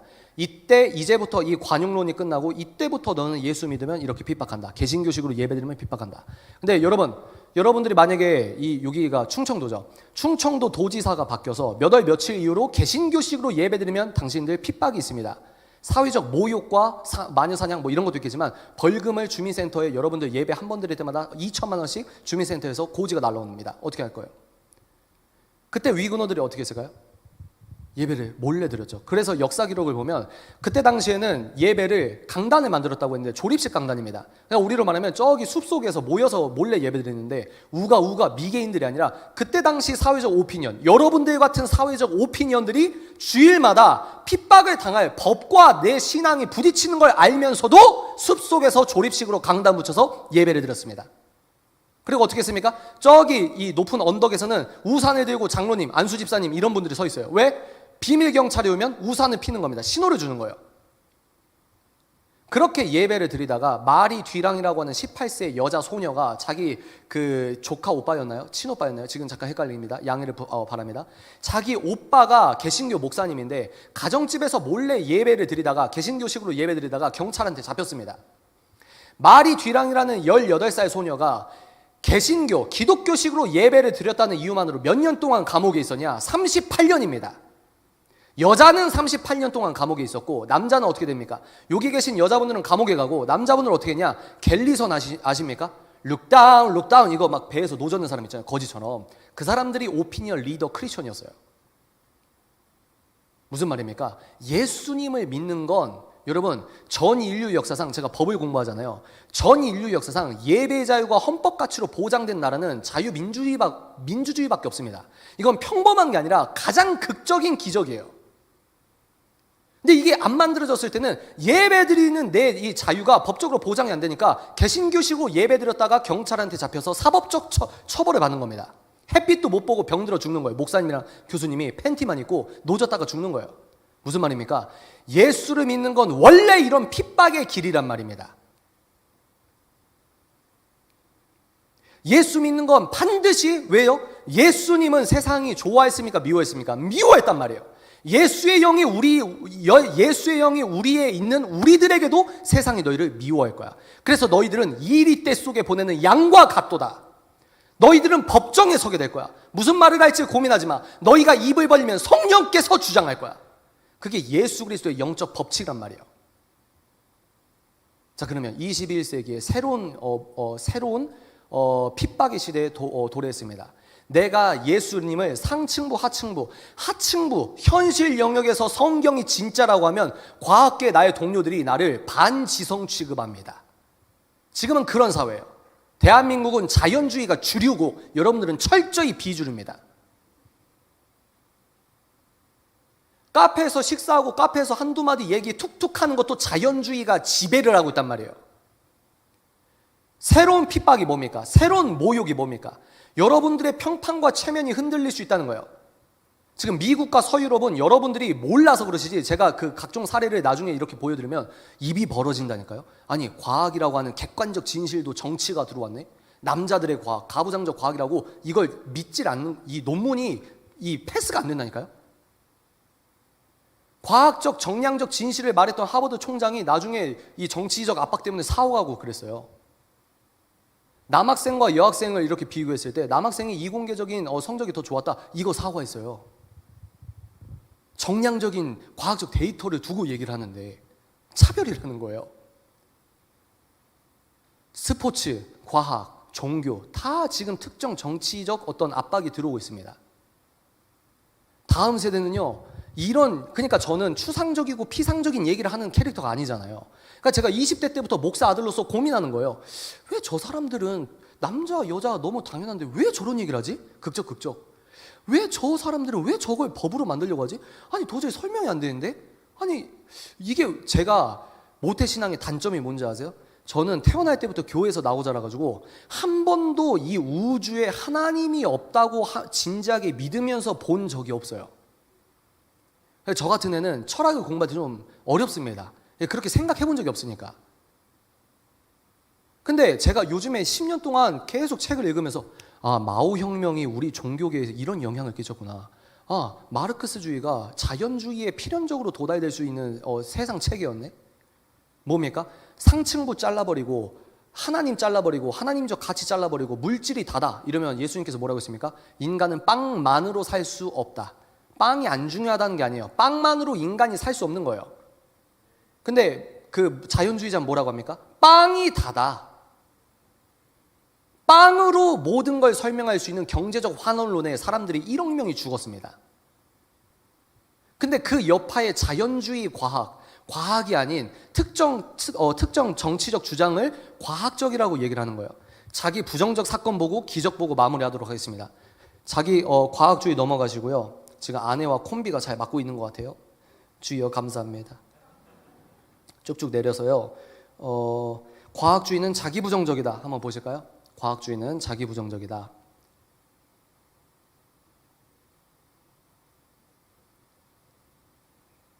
네, 됐습니다. 네. 과학주의가 왜 자기 부정적인가? 여러분 머리로만 보고 그 다음에 기적 얘기 들고 마무리하도록 하겠습니다. 읽어볼까요? 나는 강한 과학주의, 약한 과학주의가 있는데 강한 과학주의는 아예 상층부, 그냥 철학과 신학에서 말하는 건 아예 쓸데없어 이렇게 얘기하는 거고, 약한 과학주의는 걔네들이 말하는 지식도 나름 일리가 있긴 있는데 언제나 과학이 1등이야. 이게 약한 과학주의거든요. 그러니까 강하든 약하든 둘 다 거기서 거기입니다. 근데 강한 과학주의, 괄호치고 진정한 지식은 오직 과학 안에서만 발견된다는 관점. 지금 이 캠퍼스에 있는 크리스천 과학자분들도 나는 이런 걸 배운 적도 없는데 잠재의식 속에서 이런 틀로 세상을 보기 때문에 복음을 깨끗하게 못 받아들이는 건 아니겠는가? 의미부여한 복음으로만 자기가 의미부여했던 종교적 패러다임으로만 피상적 하나님의 상상 속에서 믿고 있는 것은 아니겠는가? 진짜 역사, 월, 화, 수, 목, 금, 토일 대덕이라는 이 땅에서 예수를 내가 땅에서 믿고 있고, 이 대덕도 오늘도 주관하시는 왕이 예수라는 이게 내 현실로 안 와닿을 수 있지 않겠는가? 보도록 하겠습니다. 스스로 자기부정적이다. 이게 철학적인 말인데요. 쭉 내려볼까요? 자기부정적 진술이란 도덕적으로 절대적인 것은 없다. 저 문장이 자기부정적 문장입니다, 여러분. 왜 그럴까요? 밑에 내려볼까요? 예를 들어 1번 이런 진술은 3가지 특징이 있다고 합니다. 첫 번째, 이런 주장은 주장이 수용되기 위해 몇 가지 조건을 필요로 한다. 다시 어떤 센텐스가 딱 있는데 자기가 어떤 문장으로 어떤 주장을 하는데 그 주장이 수용되기 위해 몇 가지 조건을 필요로 하는 문장이 있습니다. 두 번째, 이런 주장 자체가 그 조건들에 종속된다. 본인이 말하는 이 한 줄의 문장이 있는데 여기에 여러 그 검증이 필요한 조건들이 있고 그 문장 자체가 그 검증된 조건에 종속되는 거예요. 세 번째, 하지만 이런 주장은 그 주장이 스스로 규정하는 수용 조건을 만족시키지 못한다. 이걸 자기 부정적 문장이라고 합니다. 철학적으로 필연적 거짓이라고 합니다. 필연적 거짓이 뭐냐면 1 더하기 3이 뭡니까? 4잖아요. 아무리 전지전능한 하나님도 1 더하기 3을 17이라고 할 수 없습니다. 이게 필연적 거짓이에요. 필연적 참, 필연적 거짓. 이해가 되시죠? 근데 다시 말해 어떤 진술이 그 자체의 주제에 포함되지만 즉 자체를 기준으로 삼지만 그 자체의 수용성의 기준을 만족시키지 못할 때 이것은 자기 부정적이다. 예를 한번 보도록 하겠습니다. 어떤 게 자기 부정적이냐? 예를 볼까요? 박스 내려보세요. 네, 모든 문장은 정확하게 세 단어의 길이다. 저게 자기 부정적이죠. 왜? 저 단어 자체가 세 단어가 아니잖아요. 이해가 되십니까? 저게 자기 부정이라고 하는 거예요. 나는 영어 단어를 하나도 말할 수 없다는 걸 영어로 말한다. 이게 자기 부정입니다. 지금 여러분들은 이런 걸 내가 관심 있게 JP 모어랜드의 기독교 철학, 과학주의와 과학을 분별할 수 있는 과학 철학을 따로 돈 주고 책 사서 공부하지 않는 이상 여러분들은 지금 이런 내용들을 처음 듣는 겁니다. 그러니까 과학적 사실과 과학주의적인 철학적 주장을 구분을 잘 못하실 가능성이 커요. 근데 여기에서 핵심이 뭐다? 자기 부정적인 거짓말을 분별하시라. 나는 존재하지 않는다. 왜 자기 부정적일까요? 저 문장에선 내가 존재하지 않는다고 하는데 그거 내가 말하고 있잖아요. 그리고 이 문장은 거짓이다. 적어도 자기 부정적이죠. 그죠? 내려볼까요?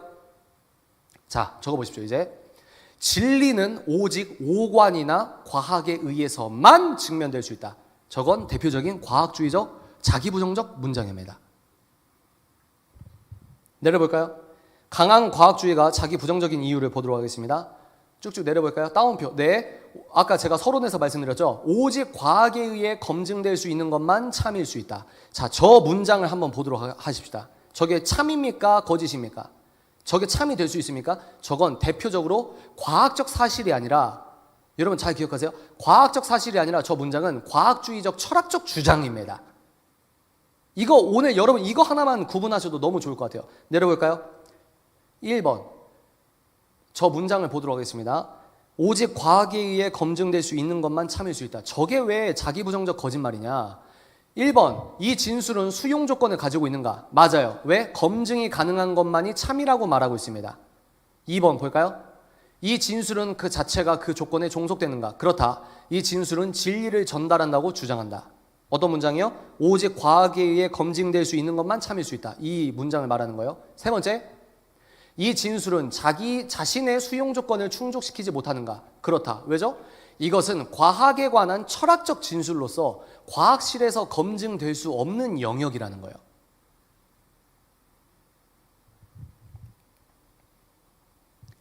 내려볼까요? 그러므로 강한 과학주의는 거짓일 뿐 아니라 자기 부정적이다. 나아가 이것을 변화시킬 어떤 것도 발견할 수 없다. 왜죠? 제가 필연적 거짓말이다. 이렇게 말씀을 드렸습니다. 자, 그 다음 문단 볼까요? 과학주의는 철학이지 과학이 아니다. 이거 보고 이제 기적을 얘기하고 마치겠습니다. 모순적인 것은 과학주의가 과학에 대한 실증적인 관점을 표현한 철학적 진술이라는 것이다. 이것은 물은 H2O다, 고양이는 포유동물이다 같은 과학의 진술이 아니다. 강한 과학주의는 철학적인 주장으로서 철학적 주장은 참이 아니거나 혹은 진리로 알려질 수 없다. 오직 과학주의의 주장만 참일 수 있고 참으로 알려질 수 있다는 주장은 자기 모순적이다. 그래서 이 그 다음 문단 보실까요? 과학의 결론은 그 전제만큼만 강할 수 있다. 이것도 굉장히 철학적인 내용이기 때문에 이 시간 관계에서는 제가 빨리 넘어갈 텐데요. 무슨 말이냐? 롯데타워를 생각해 보십시오. 건축을 좀 아시는 분 계십니까? 높이 지으려면 뭘 더 튼튼하게 됩니까? 기초공사. 그 어떤 건축 현장에 있어서 가장 큰 공사는 기초공사라고 합니다.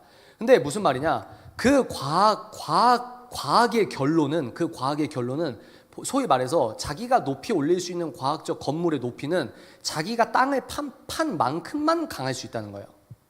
이게 좀 어려운 말이거든요. 한번 읽어볼까요? 쭉 읽고 넘어가도록 하겠습니다.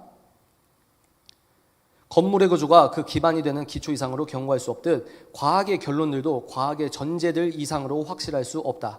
그러나 강한 과학주의는 이런 전제들을 모두 배제한다. 이런 이유는 그 전제들을 변증하는 일도 과학이 아닌 철학인 것처럼 전제들의 본질이 철학적이기 때문이다. 자, 여기까지 보시면 여러분들이 논박할 수 있어요. 야 임마, 너가 무슨 말 하는지 알겠는데 아니 정량적인 팩트를 무슨 철학적 주장이라고 하는 거야. 너 지금 뭘 모르고 있는 것 같은데? 라고 생각할 수 있어요. 무슨 말이냐? 우리가 과학 실험을 할 때 전제하는 가정이 있지 않습니까? 가설? 그 가설은 철학적이라고 하는 거예요. 그럼 어떤 철학을 우리가 잠재의식으로 먼저 토대를 삼고 우리가 그런 가설을 세우냐? 밑으로 쭉 내려보시면 어떤 내용이 있냐면 진리의 대응 이론이라고 하는 게 있습니다. 진리의 대응 이론. 쭉 내려보시면 네, 쭉 내려보시면 네, 좋아요. 거기입니다. 좀 올려볼까요? 앞장에서 설명했듯이 과학의 결론들은 그 결론이 의지하고 있는 전제 이상으로 확신할 수 없다. 그 글자를 올려주세요. 네, 빨간색만 볼까요? 그러나 분명히 이 가정은 예를 들어 좀만 올려보십시오. 여러분 피곤하셔도 조금만 참아주십시오. 예를 들어 많은 사람들이 전자는 음전하를 가진다라는 명제는 실제와 부합하기 때문에 진정으로 참이라고 주장한다. 그러나 분명히 이 가정은 진리, 즉 이에 대한 특정한 진리 이론, 이걸 대응 이론이라고 합니다. 이걸 전제하고 있다. 그러므로 진리의 대응 이론을 의심할 이유를 가진 것만큼 전자에 대한 명제를 의심할 이유를 가지는 것이 분명하다. 이러면서 여러분들은 지금 태어나서 이런 얘기를 처음 만약에 들어보셨으면 이거 과학 철학적 내용이 좀 이게 무슨 말이지? 라고 할 수 있어요. 그리고 지금 현재 여러분 상황에서 과학을 사랑하시니까, 저는 과학을 저도 사랑합니다.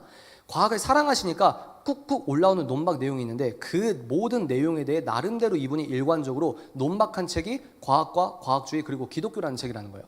그래서 여러분들이 지금 제가 모든 걸 다룰 수 없기 때문에 이 내용을 한번 읽어보시되 지금 여기서 중요한 거 뭐죠? 이제 화면을 저를 보여주십시오. 이제 하나님께서 잠을 깨우는 역사를 주시길 바랍니다. 이제 저만 비춰주시면 됩니다.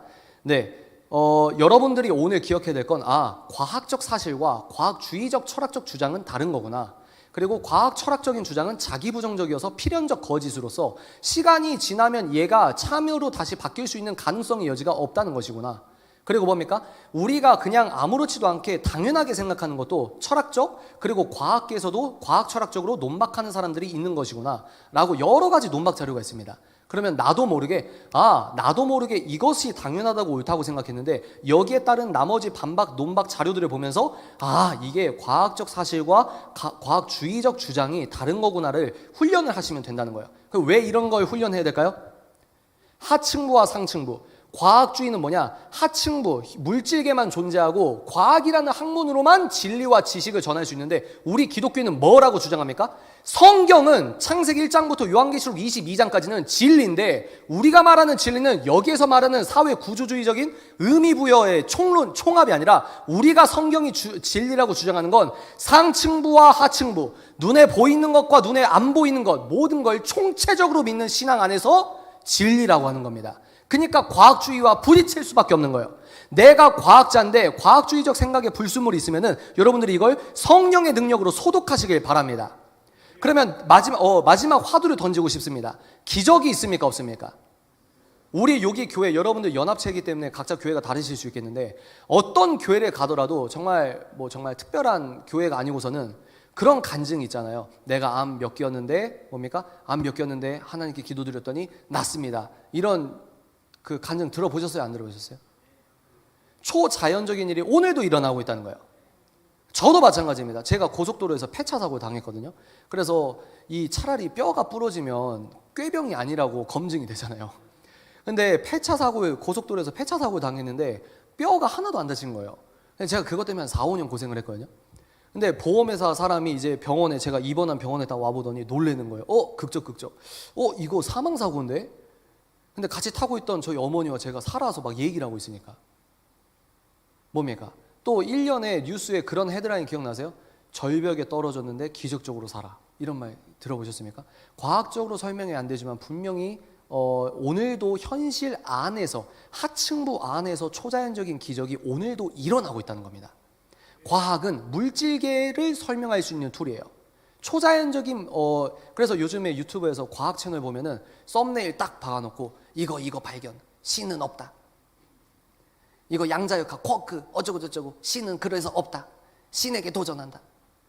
이런 것들이 다 이제 기독교 철학적으로 이 반론이 가능하지만 제가 기적에 대한 이야기를 드리고 마치도록 하겠습니다. 왜 그러냐면 리스토르벨이라고 하는 시카고 트리뷴이라고 하는 언론사 법무부 출신 기자가 있었습니다. 리 스트로벨. 근데 이분이 철저하게 무신론자였어요. 근데 세상에 퇴근하고 집에 와보니까 아내가 예수쟁이가 돼서 왔네. 그래서 이 남편분이 너무 짜증이 나는 거예요. 그래서 너 알았어. 가만히 있어봐. 내가 성경이 오류투성이라는 걸 내가 기획 보도를 해보겠다. 그래서 성경은 오류투성이라고 하는 학자들 인터뷰, 관련서적 탐구, 그리고 성경이 진리라고 하는 신학자와 관련서적 탐구.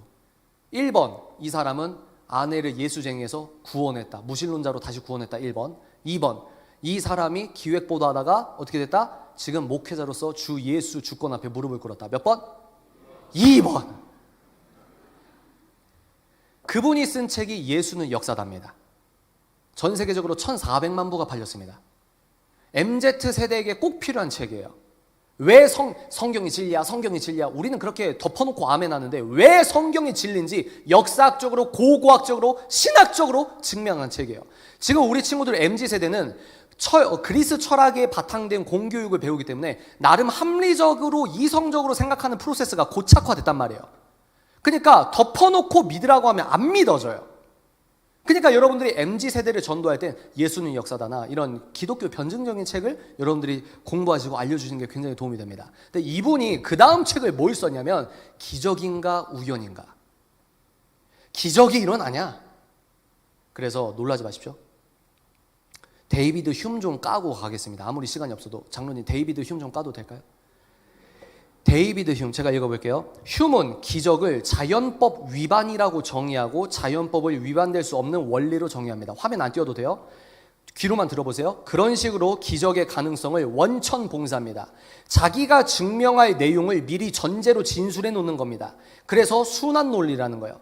데이비드 휴의 경험주의와 자연계에선 기적이 벌어지지 않아. 요걸 이제 신학적으로 포용해서 자연주의 신학이 나오는 거예요. 이런 아주 나쁜 놈, 이런 놈이 사실은 자기가 증명할 내용을 미리 전제로 전술해놔서 순환 논리의 오류를 범하고 있다.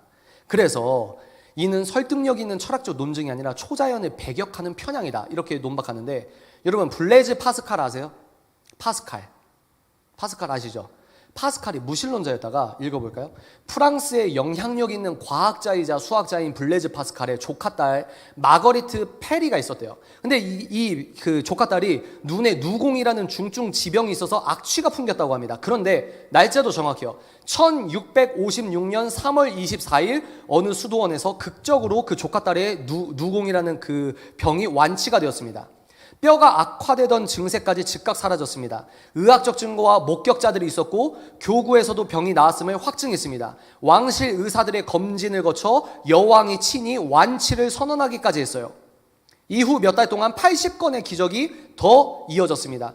보다시피 근자의 공적으로 벌어진 기적들이었고 많은 목격자들의 의료진까지 인증했습니다. 이 모두는 데이비드 휴이 정한 증거의 기준에 부합했다는 거예요. 파스칼의 이 친척 딸이 누공이어서 아주 그 큰 병이 있었는데 깨끗하게 났습니다. 근데 데이비드 휴이 야 기적을 검증하려면 이 요소 이거 다 통과하면 기적이 있다고 믿을게 라고 해서 파스칼이 자기 조카 동생이 병을 난 걸 자기 데이비드 휴이 만든 그 검증 요건에 다 부합됐습니다. 그러면 데이비드 휴이 합리적인 사람이고 지성적인 사람이면 그 논리를 받아들여야 돼요, 안 받아들여야? 근데 우리는 여러분 이제 이 과학 얘기 끝냈으니까 영적인 얘기 좀 합시다. 사단이 실제합니까? 사단이 실제해요? 예수를 왕으로 모시지 않는 사람은 죄송합니다. 사단에게 끌려가고 있다고 생각합니다. 사단은 포스트 모더니즘, 과학주의라고 하는 사상을 만들어서 우리를 미혹해 하고 있다고 생각합니다. 맞습니까? 인간이 얼마나 우매하고 완악하냐면 진실을 보고 무릎 꿇는 사람은 복 받으신 거예요. 그런데요, 많은 사람 중에 어떤 사람이냐면 진리를 눈으로 목도하고도 자기의 철학을 고집하면서 눈을 돌리게 됩니다. 그래서 데이비드 휴이 뭐라고 했냐? 그런데도 결국 휴은 이 모두를 해당 없다며 일축했다. 순전히 이성을 거부하고 증거를 무시하는 처사다. 그래서 크레이그 S 키너라고 하는 미국의 신학자가 있거든요. 이분이 뭘 썼냐면 참 웃겨요. 박사 논문으로 이 시대의 기적이라고 하는 걸 처음 했다는 사람을 사례를 모았어요. 박사 논문으로. 그래서 그 책이 두껍게 2권이나 됩니다. 영어 잘하시는 분은 그거 나중에 찾아서 읽어보세요. 근데 이분이 전 세계에서 수많은 사례가 밀물처럼 밀려왔다. 제가 이거 쭉 한번 읽어볼게요.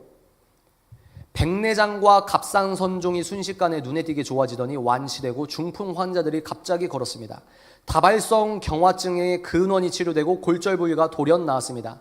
청각장애인이 듣고 시각장애인이 보고 목소리가 회복되고 화상이 사라졌습니다. 과다출혈이 멎고 신장병이 치료되고 류머티즘성 관절염과 골다공증이 없어졌습니다. 사례의 출처도 중국, 모잠비크, 필리핀, 나이지리아, 아르헨티나, 브라질, 쿠바, 에콰도르, 인도네시아, 한국 그 밖의 나라들까지 전 세계를 망라합니다. 평소 정직하다는 평판을 얻은 목격자들이 여러 명이며 그 중에는 의료진도 있었습니다. 이름과 날짜는 물론 많은 경우에 진료 기록부까지 있고요. 청각장애인의 완치를 확인한 과학 연구 한 편은 그 분야 전문가들의 평가까지 거쳤습니다. 중요합니다. 대개 기적이 가장 극적인 요소는 타이밍입니다. 이 박사 논문을 쓰신 분이 이렇게 얘기하는 거예요. 뭐라고 하냐? 대개 기적이 일어날 때 가장 극적인 요소가 타이밍인데 언제 기적이 일어나냐? 예수께 기도한 직후 즉시 나타난 결과다. 아멘이십니까? 골로새서 말씀 기억나세요? 그 예수께서는 물질계, 시간과 공간과 물질이 있기 전부터 있으셨습니다. 아멘이십니까? 로고스라는 말에서 로직, 논리가 파생됐단 말이에요. 로고스는 예수 그리스도입니다. 믿으십니까? 예수님은 말씀이에요. 진리란 말이에요. 진리가 인간의 껍질을 입은 분을 예수라고 하는 겁니다. 그 예수께서 오늘도 이 우주의 물질계에 눈에 보이는 것과 눈에 안 보이는 걸 오늘도 통치하시고 붙잡는다 이 말입니다. 이 원리와 이 진리 안에서 자유한 게 우리라는 거예요. 이걸 어떻게 전해야 되냐? 이 복음을 전할 때 우리가 설명이 필요하다는 거예요. 현재 다음 세대가 믿는 세계관은 불완전하고 결함 있는 기독교 세계관으로 상층부적 예수를 믿고 있다.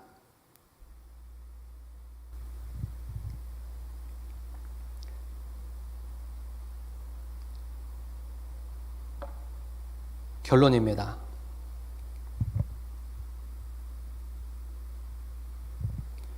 골로새서 다시 한번 읽어볼까요? 그분은 보이지 않는 하나님의 모습이며, 여러분 철학적으로 지식이 들어간 만큼 나는 좀 다른 존재거든요. 무슨 말이냐? 2시간 전과 2시간 후, 지금 여러분이 제게 아주 코딱지만큼 살짝 들었어요. 근데 내가 아는 만큼 달리 보이거든요. 무슨 말이냐? 하나님께서는 아는 만큼 쓰십니다. 여러분 자기 잠꼬대 히브리어로 한다. 손 들어보실까요? 자기 성령님께서 음성을 헬라어로 하신다. 있어요? 왜? 우리에게 헬라어와 히브리어에 대한 지식이 없기 때문입니다. 이해되시죠? 아는 만큼 보여요. 여러분들이 아는 하나님적 지식이 성경에서 뭐라고 합니까? 악에 대해서는 어린아이가 되고 하나님과 영계와 하나님적 지식에는 장성한 어른이 되라. 머리를 채워라. 아까 기도하실 때 어떻게 했습니까? 예수 그리스도를 믿는 지식이 가장 고상하다. 그 침례교 이 신학 철학자분이 쓴 책을 읽어보면, 그리고 그분뿐만 아니라 모든 그 기독교 철학자가 무슨 말을 하냐면, 사도 바울은 그리스 이성 철학을 무시하고 배격한 게 아닙니다. 그 문장을 여러분들 문맥을 보시면 그리스 철학을 왕으로 모시는 걸 비판하는 거예요. 그래서 사도 바울의 고향이 어디입니까? 다소는 어디죠? 요즘으로 말하면 송도나 부산같이 국제무역 도시였습니다. 그게 무슨 말이냐? 사도 바울은 어릴 때부터 외국 문명과 외국인들과 그 외국 이념들을 매우 잘 알았다는 거예요. 그래서 전문가들이 얘기합니다. 고린도전서는 소피스트들의 논리 방식으로 쓰여진 편지입니다. 그러니까 사도 바울의 세계관에서는 그리스 이성 철학을 빼고는 말을 할 수가 없어요. 그래서 사도행전 17장에서 매우 역사적인 전도 사건이 일어납니다. 어디에 가죠? 아덴이 어디죠? 아테네. 그리스 이성 철학이 왕이라고 생각했던 사람에게 복음의 요체가 가는 거예요. 철학을 왕으로 따랐던 사람에게 복음이 선포됐을 때 전도된 사람이 2-3명 있지만 그 사람들의 반응이 뭡니까? 진리가 육체를 입었고 우리 대신 죽어줬다고? 그걸 믿기만 하면 내가 사해진다고? 비웃었잖아요. 아레오바고 광장은 시장이 아니고요, 법정이라고 합니다. 다시, 사도 바울이 아레오바고에서 증언을 했잖아요. 기독교 변증을 했습니다. 거기가 시장 바닥에서 웃으면서 떠든 장소가 아니고 법정이래요. 법정. 살벌했던 분위기를 생각해 보십시오.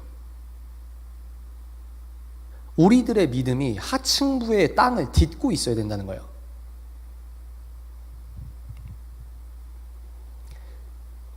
그분에 의해서 모든 것이 창조되었습니다. 하늘과 땅에 있는 것들과 보이는 것과 보이지 않는 것들과 천사들과 영적 존재들과 만물이 다 그분에 의해 창조되었고 그분을 위해 창조되었습니다.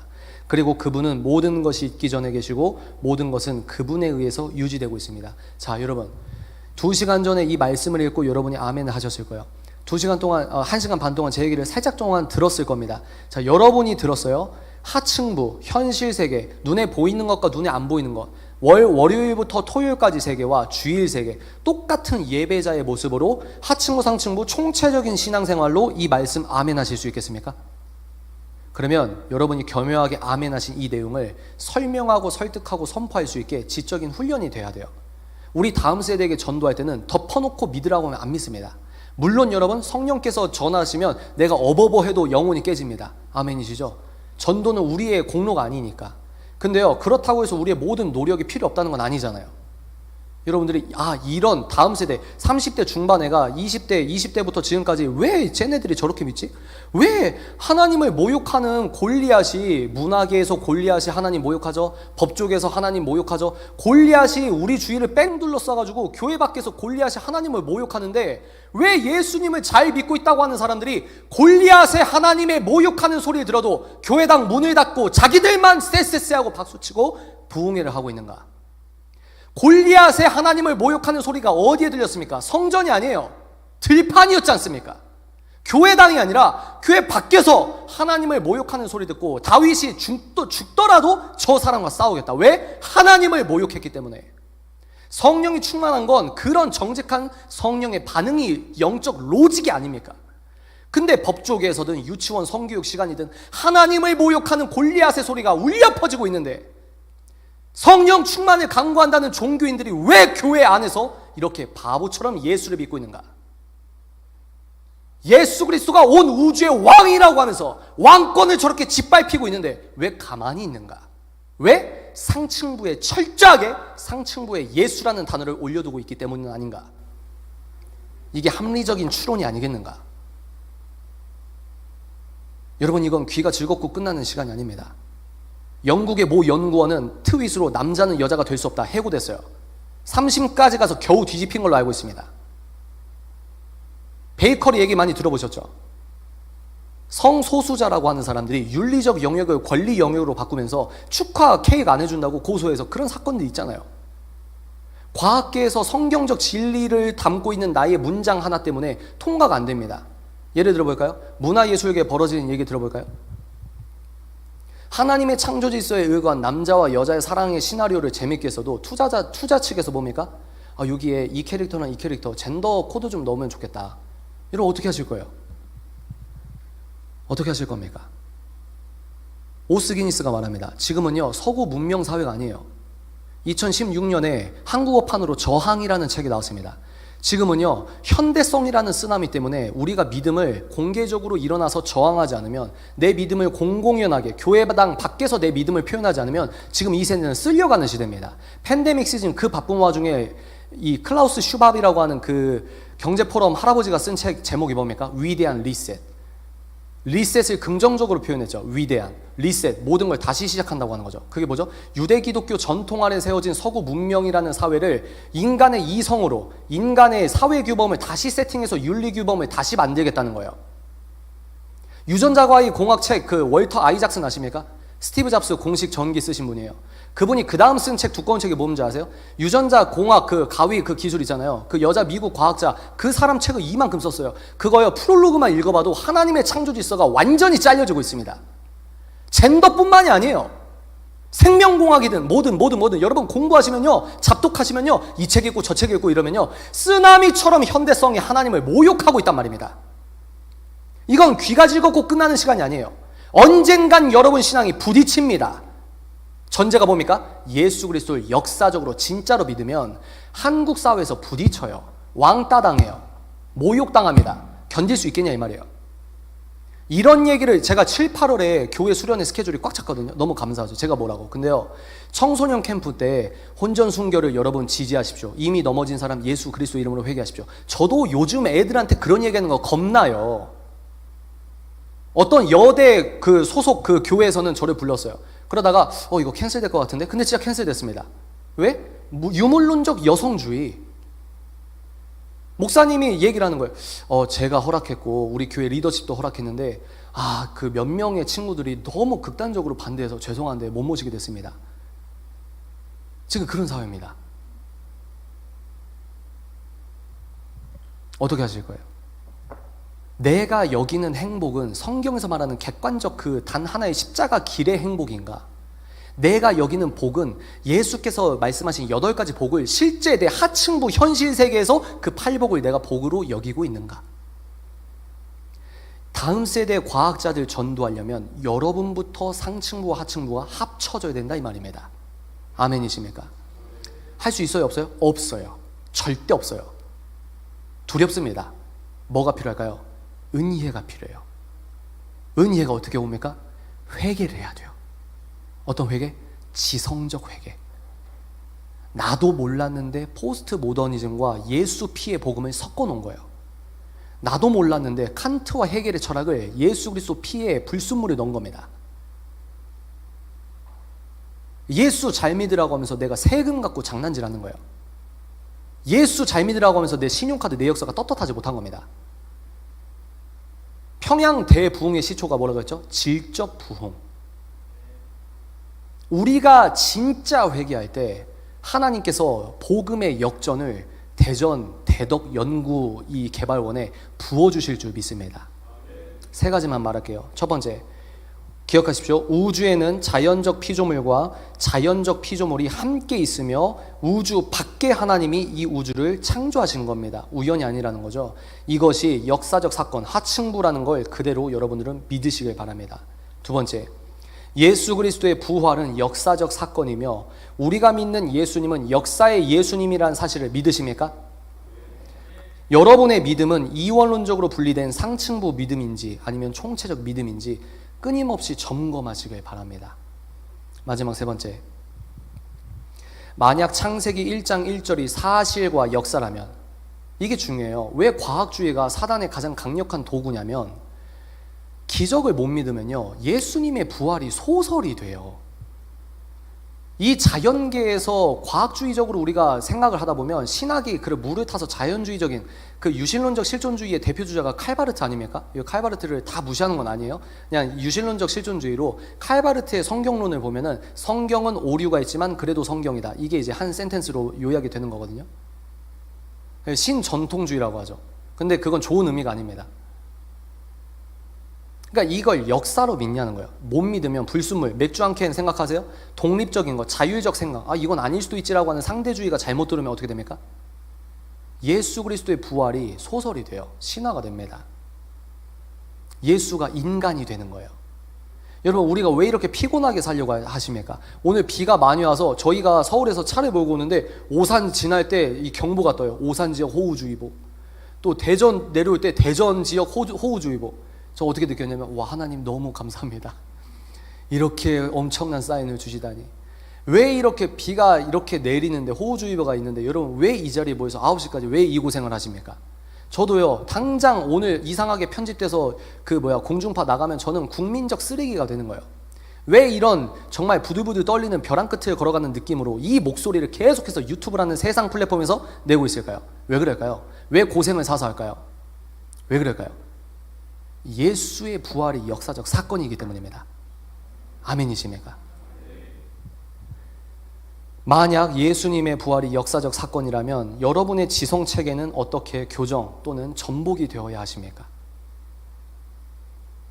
우리의 부흥, 대한민국 과학계의 부흥의 전제 조건은 지성의 회개와 지성의 부흥이라고 생각합니다. 분명히 존재하는 초자연적 은혜의 개입을 통해서 자연계 안에서 살아가는 우리 인생의 참된 목적을 만나고, 그 목적이 뭐죠? 좁은 길을 가는 거잖아요. 좁은 길을 우리 모두가, 그리고 3년 뒤 5년 뒤에 이 대덕 연구원을 꿈꾸는 수많은 다음 세대의 미래 크리스천 과학자분들이 바로 여러분들을 통해 역사적 예수를 만나고 삶이 바뀌기를 소원합니다.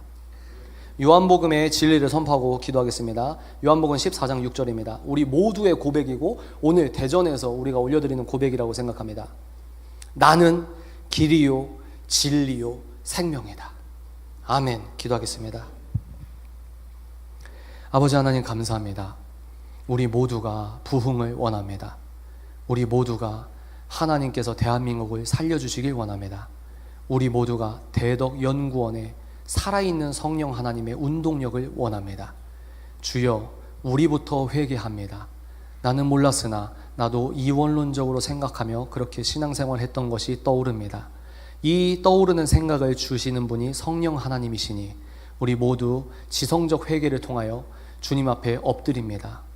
나의 지성을 주님의 주권을 인정하며 무릎 꿇습니다. 주여, 우리의 회개를 받아 주십시오. 더 나아가 대한민국의 자연주의적, 과학주의적 사고관이 창궐하며 성경보다, 목사님의 말씀 선포보다 과학자의 논문 내용을 더 아멘하는 이 시대에, 과학적 사실과 과학주의를 구분하지 못하는 이 시대에 주여, 올바른 통찰력을 허락하시고, 그리고 과학이라는 도구를 통하여 예수 그리스도가 왕이시라고 선포하시는 이분들에게 성령의 권능을 허락하여 주십시오. 다음 세대의 과학자분들을 위하여 기도합니다.